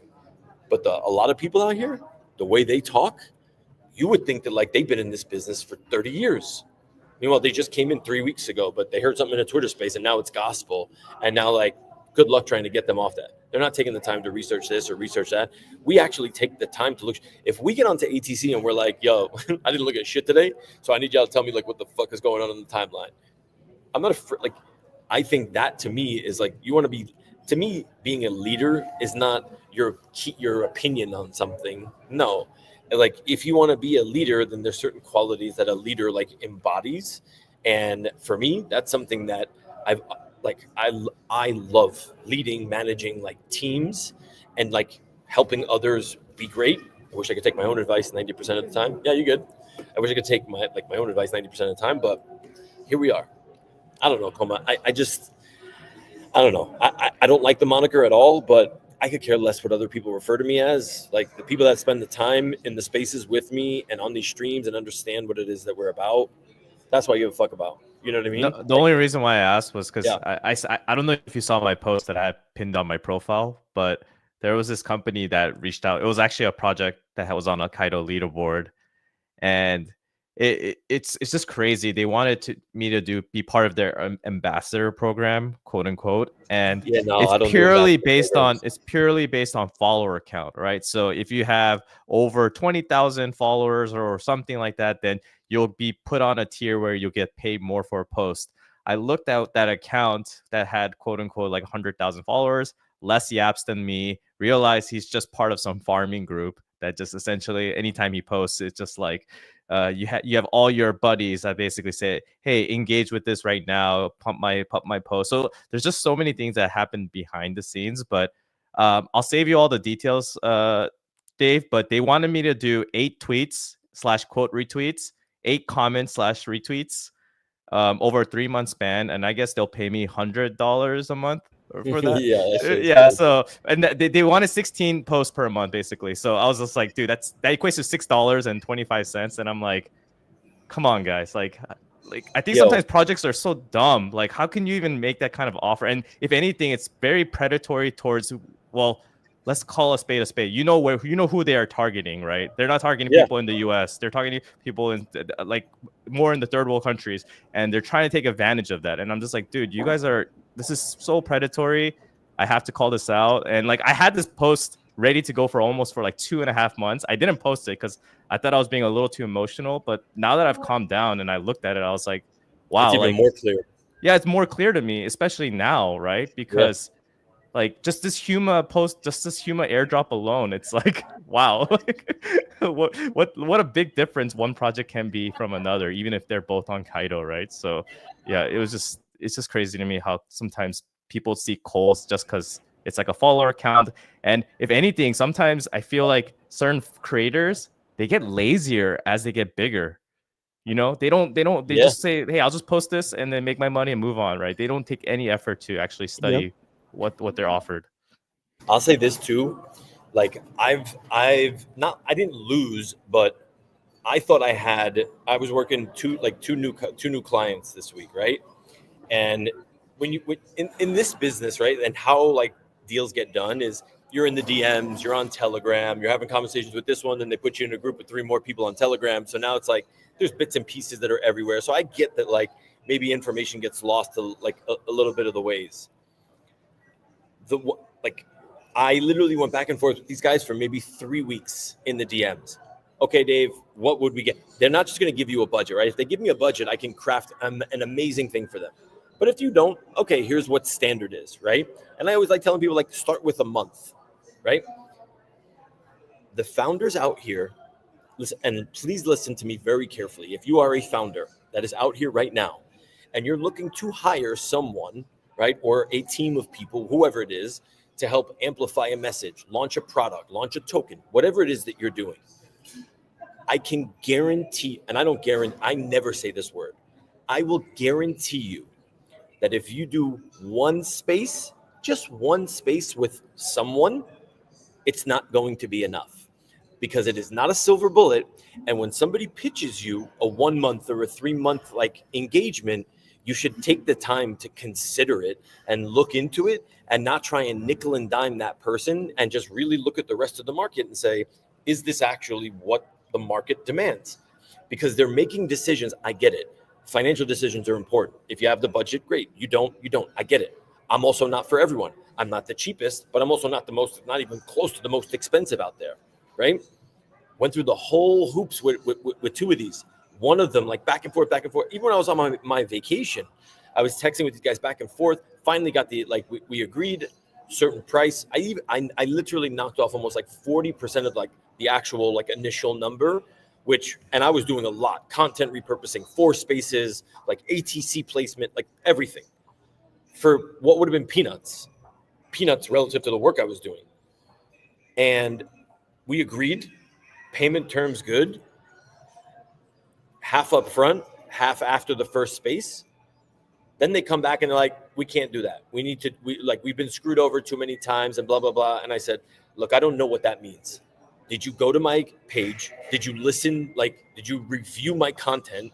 Did you look and listen to my spaces? Did you hear the speakers and the caliber of the speakers that are on my spaces? If you did, you see that my history goes back 20,000 tweets, 20,000 posts. I'm not going anywhere. So it's either we you agree to this and we move forward with this. They were like we'd really much be more comfortable this way.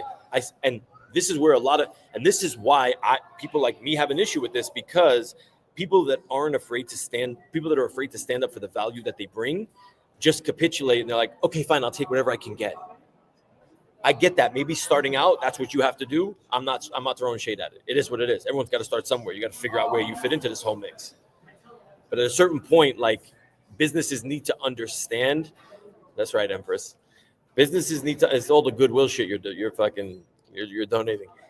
Businesses and founders need to understand you're hiring a marketer to market your business. You're not the marketer. I'm the marketer. You know marketer, me marketer. Okay? No loud voice, very loud voice. Not enthusiastic about shit. Very enthusiastic about your product. Okay? I, along with my people here and my network, are the ones that actually push this shit out for you. That's what you pay for. You pay to stay relevant on the timeline, because otherwise you get forgotten and you're and everyone with the goldfish memory, poof, gone. So stop nickel and diming every creator out here, or Cole or influencer, whatever the fuck you want to call them. Do your homework, understand what it is that they offer. And if you actually think it's valuable, say yes, and you make an agreement, stick to that agreement. You've been jaded in the past? Cool, it's crypto. I got robbed 2 weeks ago. What am I doing? Am I crying? No. Life goes on. Move along. Sorry, I had to get that off my chest, because I get too many people in the DMs that literally spend hours asking you every little detail about this. Okay, cool. Now what? Now we agree, and now you're going to go back on it because your boss thinks that he wants to go one space by one space. If you think one Twitter space is going to make or break you, like for the budget that I was charged, if you get one space with Ansem or Thread Guy or whoever, that could change shit.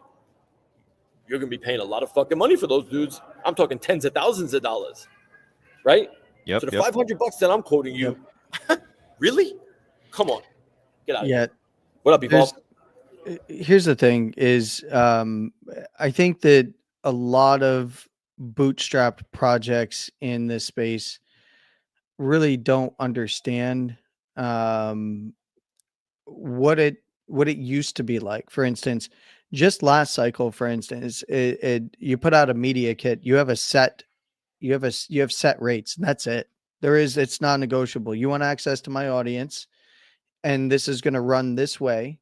I mean, for the way that I did it, it was you're getting a spot. I'm not going to TA your your coin. I'm going to make it known that this is a sponsored ad as part of it, because that also was when all the ad stuff was changing on YouTube. So like, here's your media kit. Now, unfortunately, and we know who they are, there was a lot that would do additional deals. So there's the media kit side, and then they were doing the allocation side and all of these other deals on the side and stuff like that, right? But now that blew up last cycle into this cycle, the projects and chains and everything tried to rebrand, and they rebrand as a Cole. And this is why I don't like Cole, because it was just they were utilizing some of the same people that were taking allocation and dumping on audiences and just rebranding them as a key opinion leader, and then doing the same thing. And then they were baiting other newer people in by saying like, oh, well, if you want to be a key opinion leader, this is how it's supposed to be done. And basically, essentially trying to get them to do the same thing, even if they wanted to be honest actors in the space. And and I'm glad that there was actually a smaller community of quote unquote KOLs that adopted the label and tried to change that. And those are the ones that are, in general, those are the ones that can stick around the longest. Unfortunately, we're in crypto. There's a lot of bad actors. And what do? They remake themselves over and over again, because we have, like I said, and we've talked about here just a moment ago, is we have the attention spans of gnats, right? And there's always new people, right? And there's always people who are looking for some sort of high follower account, because that seems to, in many people's minds, equate legitimacy. And and I've often said that it's the smaller accounts that find the alpha first, and many have agreed. They end up like on the ground floor. Like, look at, like, I consider myself a small account. Coma's a small account. MetaBeast, small account. I mean, realistically, if you're under 100,000 followers, you're probably on the smaller side, right? And that's where the real alpha lies. But then you've got, a lot that got jilted by the early Cole switchover, and the way that a lot of these projects and change tried to get them to do the marketing, and they'd end up screwed over, and then get blamed for screwing over their own audience. And then they're left holding the bag as the public face while the project walks away on the other side. And realistically, it was, it might not have even been their own fault at the end of the day, but the perception will always be that it was their fault, and they got jilted. And really, it kind of sullied that name anyway. And it was a manufactured name. If you're somebody that's good at marketing and you have an audience, and that's why you have an audience, because you're good at talking about the things that you know about and bringing up other people who know about the things that you don't, then you're going to be successful. And if somebody wants access to that audience, then they should know the rate. If you don't want to pay the rate, find somebody else. That's how it goes. That's the name of the game. Media packages, that should be the movement.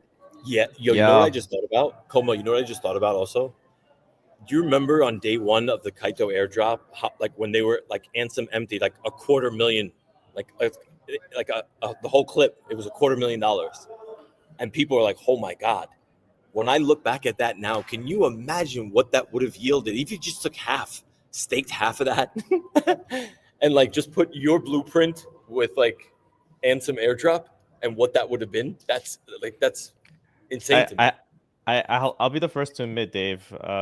I also full clipped my Kaido airdrop when I did, but then you know what? I rebought back in because I was like, the more I knew about, because dude, we can all agree there are different types of metas that exist throughout the years, And at that time, the meta was literally airdrop, dump, airdrop, dump. It was the pumped off fun era, right? So like anime.com, like Pudgies, like all of these NFTs that were giving out these airdrops, people were just dumping them right away. So I just basically wasn't sure about what Kaido would be long term. No one really knew, let's be honest. But eventually I did come back in because I realized, like, oh my gosh, this is actually something different, right? So yeah, if he just held on, I mean, I think when they airdropped, it was at 50 cents. So, and it's at $2 now. So, I mean, you do the math.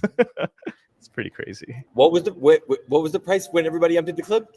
Like around like 50 cents. 50 cents. Wow, and it's 50 $2 right now. That would have been $1 million just if he would have kept that position. That's insane. Exactly. And he would have been able to get all the additional airdrops just by staking. Like he wouldn't even have to tweet about it. He could just get the money amazing. from the. That's crazy. That is just to show you how much influence one person actually can have. That's influencer right there. Yeah. Empress, listen, I check your DMs. I shot you the link to get your Bitcoin baddie self on the stream. Landy, is Empress doxed? I feel for whatever reason she posted a picture one time, but it wasn't of like her face. It was just like a smoke show of a body laying on a bed in like a negligee. But I feel like I don't know if that was a troll. Is that real?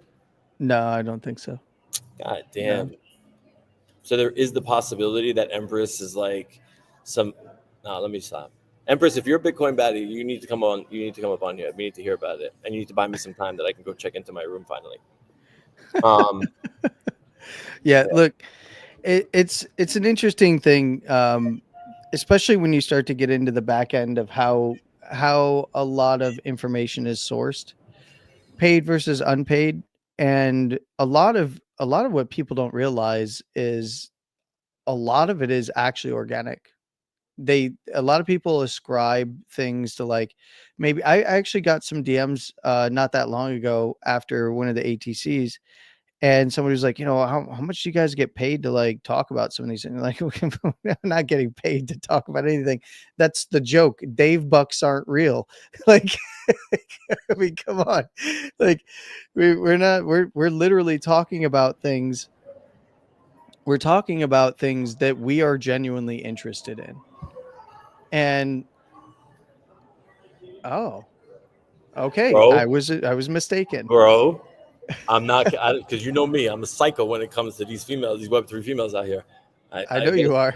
I got to sniff of something, and I'm just like, who's this? What's going on over here? What's happening, bro? Did you say you sniffed the picture? Is that sorry? Maybe, what did you? Yeah, pause on that one real quick. Empress, I don't know what her face looks like. I hope it's not Butterface, but I'll tell you right now, Empress from here down, smoke show. Smoke show. That's what I'm going to say. And I'm done. Empress. That was a very nice compliment. Yes. Empress is hot. And hot. But I didn't see the face, so I don't know. At the end of the day, I mean, look at me, right? Like, look at this gorgeous face. At the end, like, if you were to see from here down, maybe not the most impressive, but like this rounds it out. Like, this is like, oh my God. Dave's like, you only see from the chest up is all you're gonna see of me. That's good. That's it. Hey Dave, I have just a sidekick update. I have 22 viewers and I got gifted 2 stars, which is equivalent to $1. So you know what? Let's Baby go. step. Let's go. Creator economy, baby. Janie would love this. We got to start somewhere. Start somewhere. Let's go.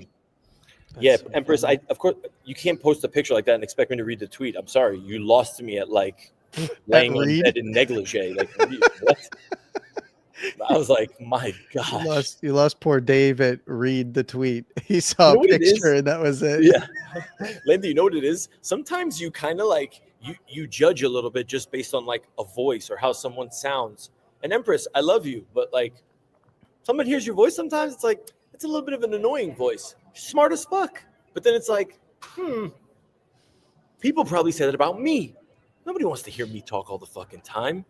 But then it's like, Dave. Oh, look at that face. Look at that Dave, body. Empress is digging a hole for you right now. I can't wait, bro. Yeah.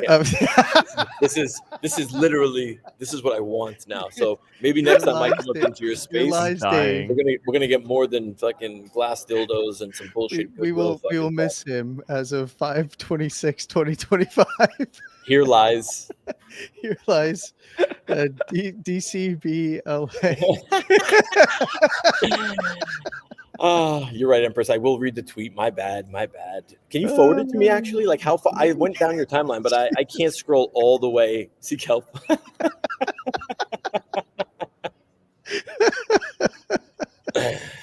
Are you gonna, Empress? Are you gonna click on the link and join the stream, or what? What are you doing? She's at the river. Seek help. Act like I need more fans. You do? Wait, I don't get that. I'm supposed to, I don't know anymore.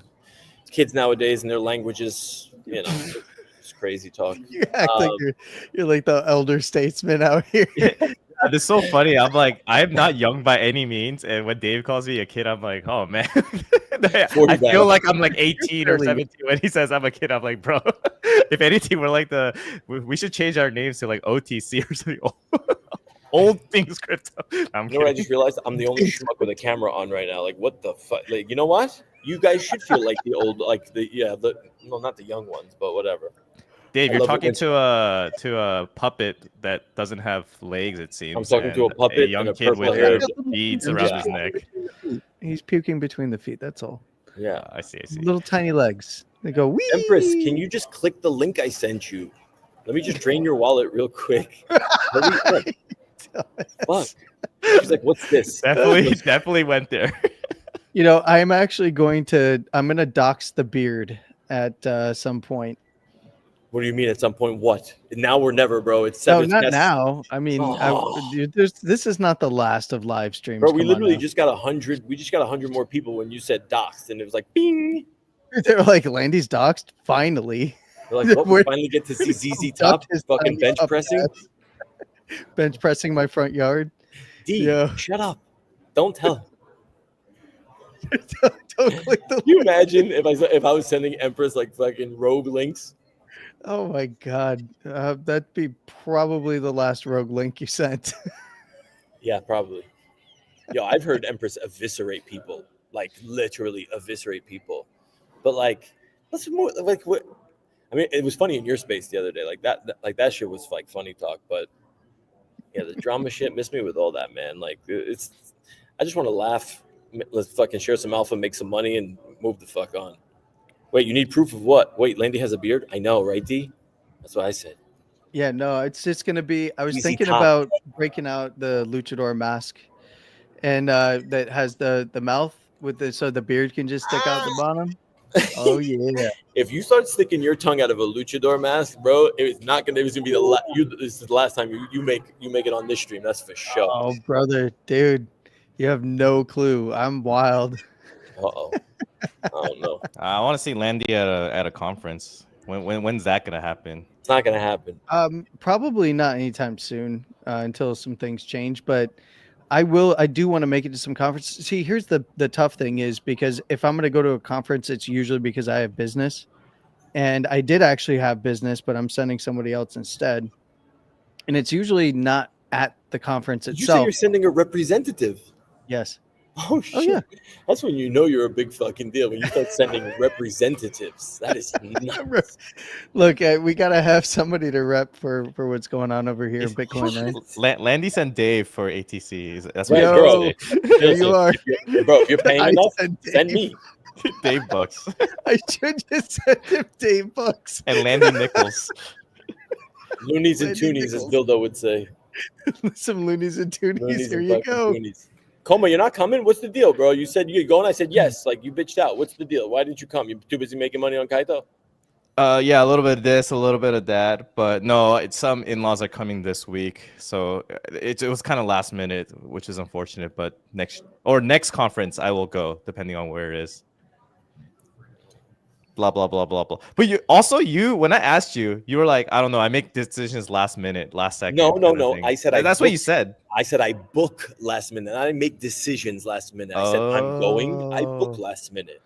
I see. Are you gonna end up with the guy that snores or something, or did you find No, your own place? I mean, I'm going to end up with a shampooed carpet apparently in my room, which I have still yet to check into, and I've been here for 5 hours. Actually, more, probably Oh 6 my hours. god. Either there's some wild shit happened or somebody puked up everywhere all over that thing. Oh my God. Ladies and gentlemen, boys and girls, I give you the real Bitcoin baddie herself, Empress. What's I up, had to get guys? back up the hill, guys. Jeez. What's up? What's going on, guys? Hey, you know. We're I just have to talking fix shit. so many things that you guys. Okay, first off, I put that photo up after my nudes got leaked because it was tasteful taking my power back. That's what the thing said. That's what the tweet Oh, said. wait, there's nudes out there of you. Got you. Okay. Yes. That's the first thing that they've heard, pretty much. Yeah, of course. That's the first thing she said. So I'm just Mhm. reiterating the obvious, but go ahead. Oh my god, sorry. Why did MetaMask go on video right when she said that? MetaBeast is like, hey, what? MetaBeast, sorry. He just went on video right away after that. Sorry, please continue. Yep. This is the good shit. So had you read the tweet, you would have seen that's why it was out there. So yes, that it was like, here's a tasteful one. And then So tasteful. because I find it really irritating when girls talk like this in the spaces, Dave. So that's why my voice gets annoying in spaces. So go fuck yourself in general. Seriously. Oh, bless your heart. Finally, some real fucking. I think you want to know something, Empress? I feel like that's why we get along, right? Like there's never been one time that I've said anything crazy like to Empress in the DMs, and I say some crazy shit to people in the DMs. Empress, have I ever said anything crazy to you in the DMs? I don't think so. Never. Not once. Never. Yeah, he does. He gets a little wild in the DMs. Late Especially night if you- Millie Spaces, and he's over here messaging me. Let me see the beard. How low does it actually go? Yeah, it gets a little weird. Imagine. Oh my God. Nor has Landy. Landy has always been very professional and respectful. Yeah, he doesn't have a choice. He's married.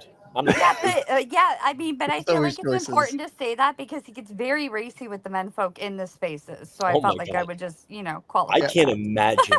I can't even begin to imagine what like a good-looking female's DMs genuinely look like.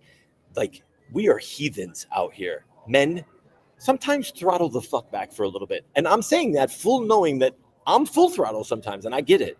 But like uninvited, like, you gotta start. I almost prefer the gross ones, like, hey, you want to suck my, like, those are almost better than like the, hi, how are you today?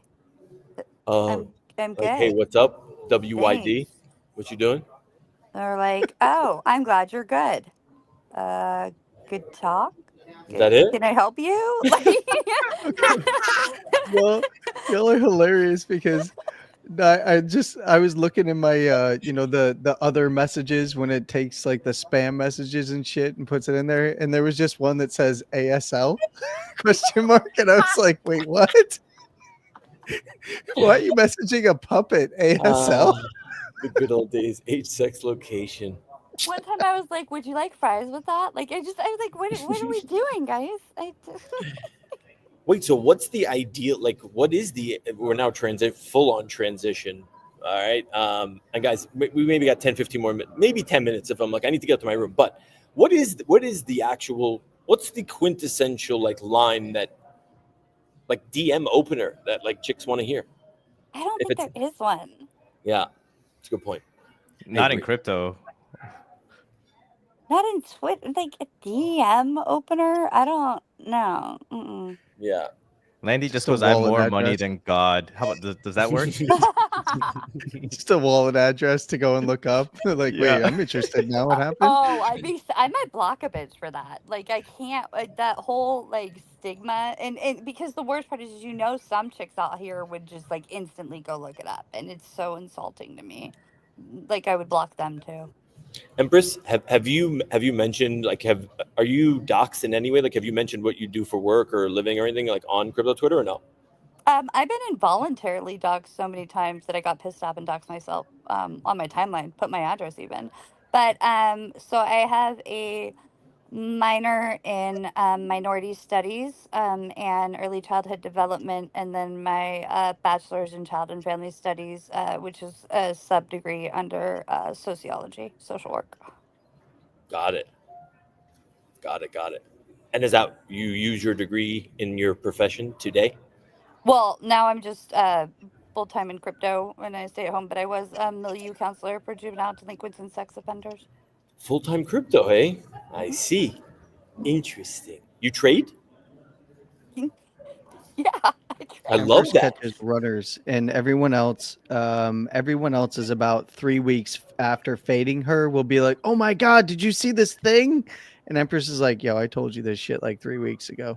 There's like a 3 week shelf life. So when she says something, hey, Landy, I'm tell me checking the out truth. this Don't just thing. cuck up. Like, is she really like an No, alpha caller? Like, does she have yes, good calls? no, Like yes, meme coins absolutely. or perps or what Yeah, kind yeah. of What are we talking trading? about? Game. She put me on game on the moonshot stuff and what to look for in terms of her thesis, and it actually worked out way better than me charting any shit that was in there. The So fact that you're charting meme coins is fucking in and of itself insanity. But anyways, yes, Empress, you got anything you want to share with the ATC or the Crypto Magic Hour fam over here? Right now, I'm just heavy on the airdrop farming because it's really ease of access right now. It's not even farming really. I'm just playing all the chains. But I mean, pay attention to Hyperliquid. I'm staking across all the protocols, similar to Stacks, which you obviously know. And then, but the Hyperliquid mostly. And even if you don't hold a Hypeo, do whatever Hypeo's doing. Fair. facts. Yo, No, that is that is actually a facts. big one. Hyper, like my buddy that I told you about, Dave. He said Hyperliquid has. Bro, Okay, I can't Hyperliquid remember and the exact Kaito are here and number. here. Yeah. Yeah, I think it's like, and I might be butchering it. He said either 10 million or 10 billion. I can't remember what number, but he said a lot of money is still available for airdropping. So, yeah, definitely leverage that. But I need to study it.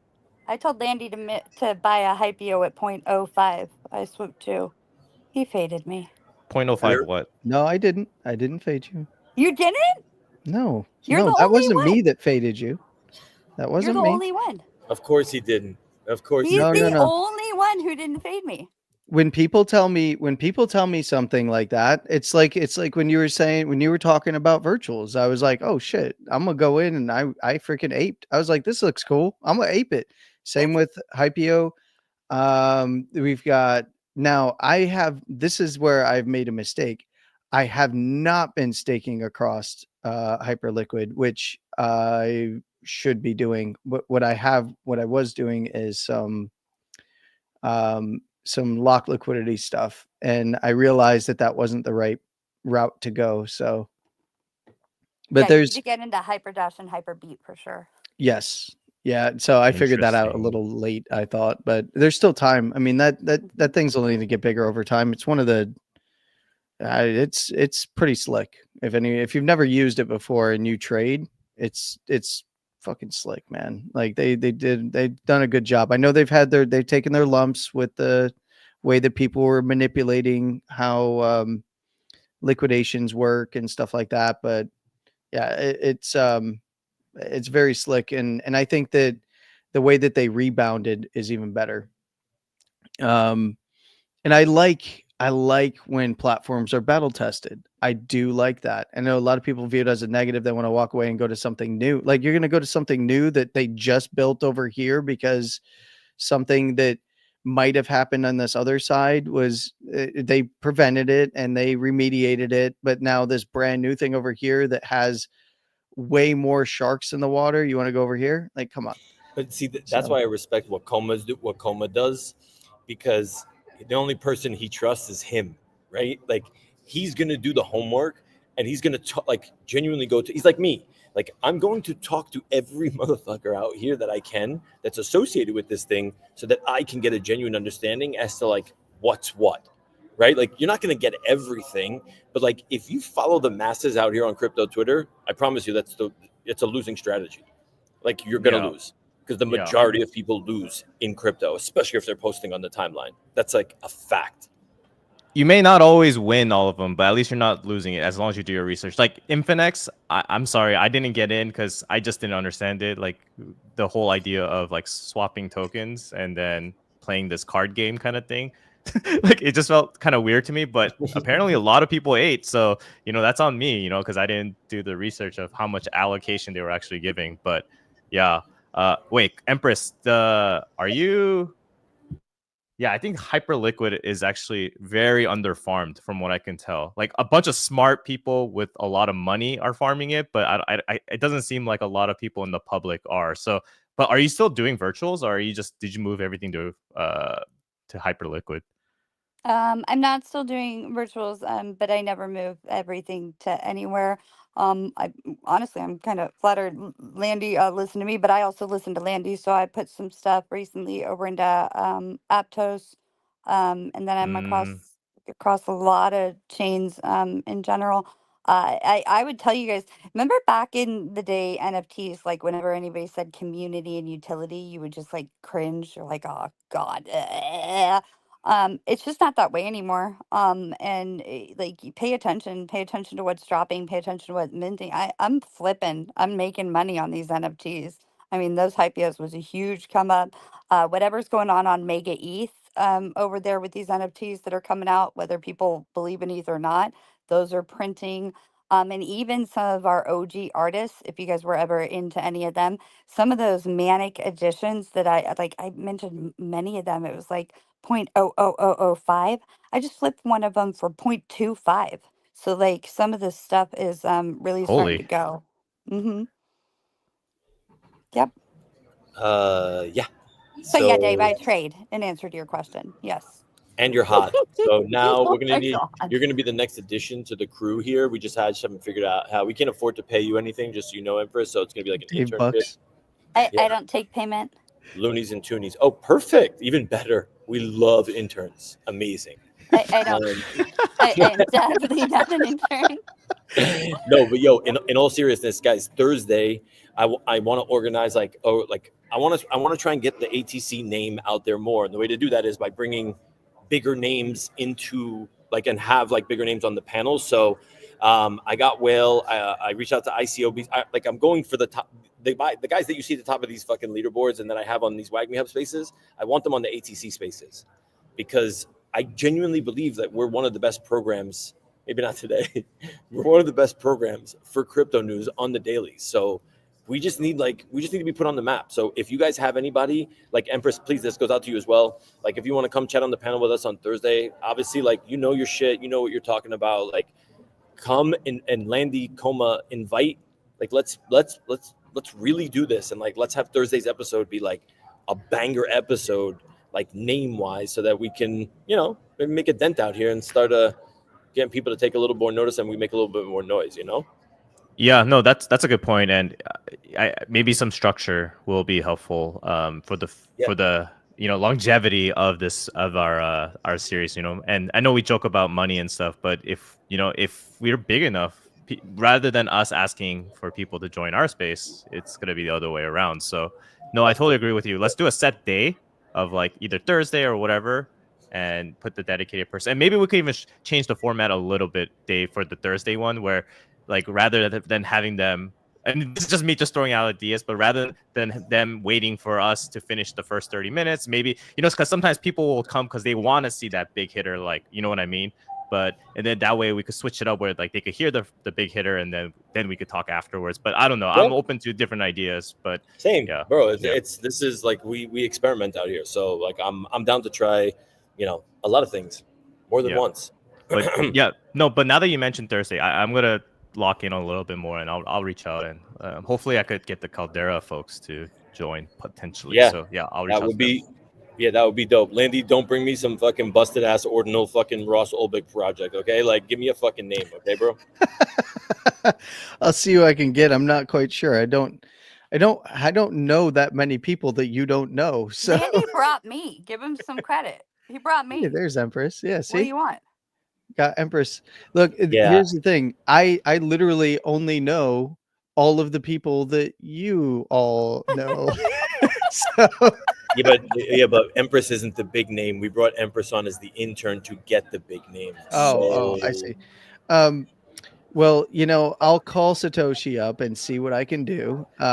Sweet. Who's a big name in CT now? Like, who is a Craig big Wright, name? obviously, we got to get him on. Do Kwon. Do Kwon.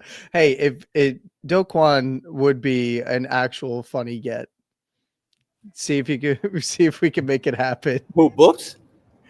Books. He said Do Kwon is not I Wait, are could those- probably get books. Do you want books? I could get No, books. I Books mean, is in my DMs. You want me to get you books?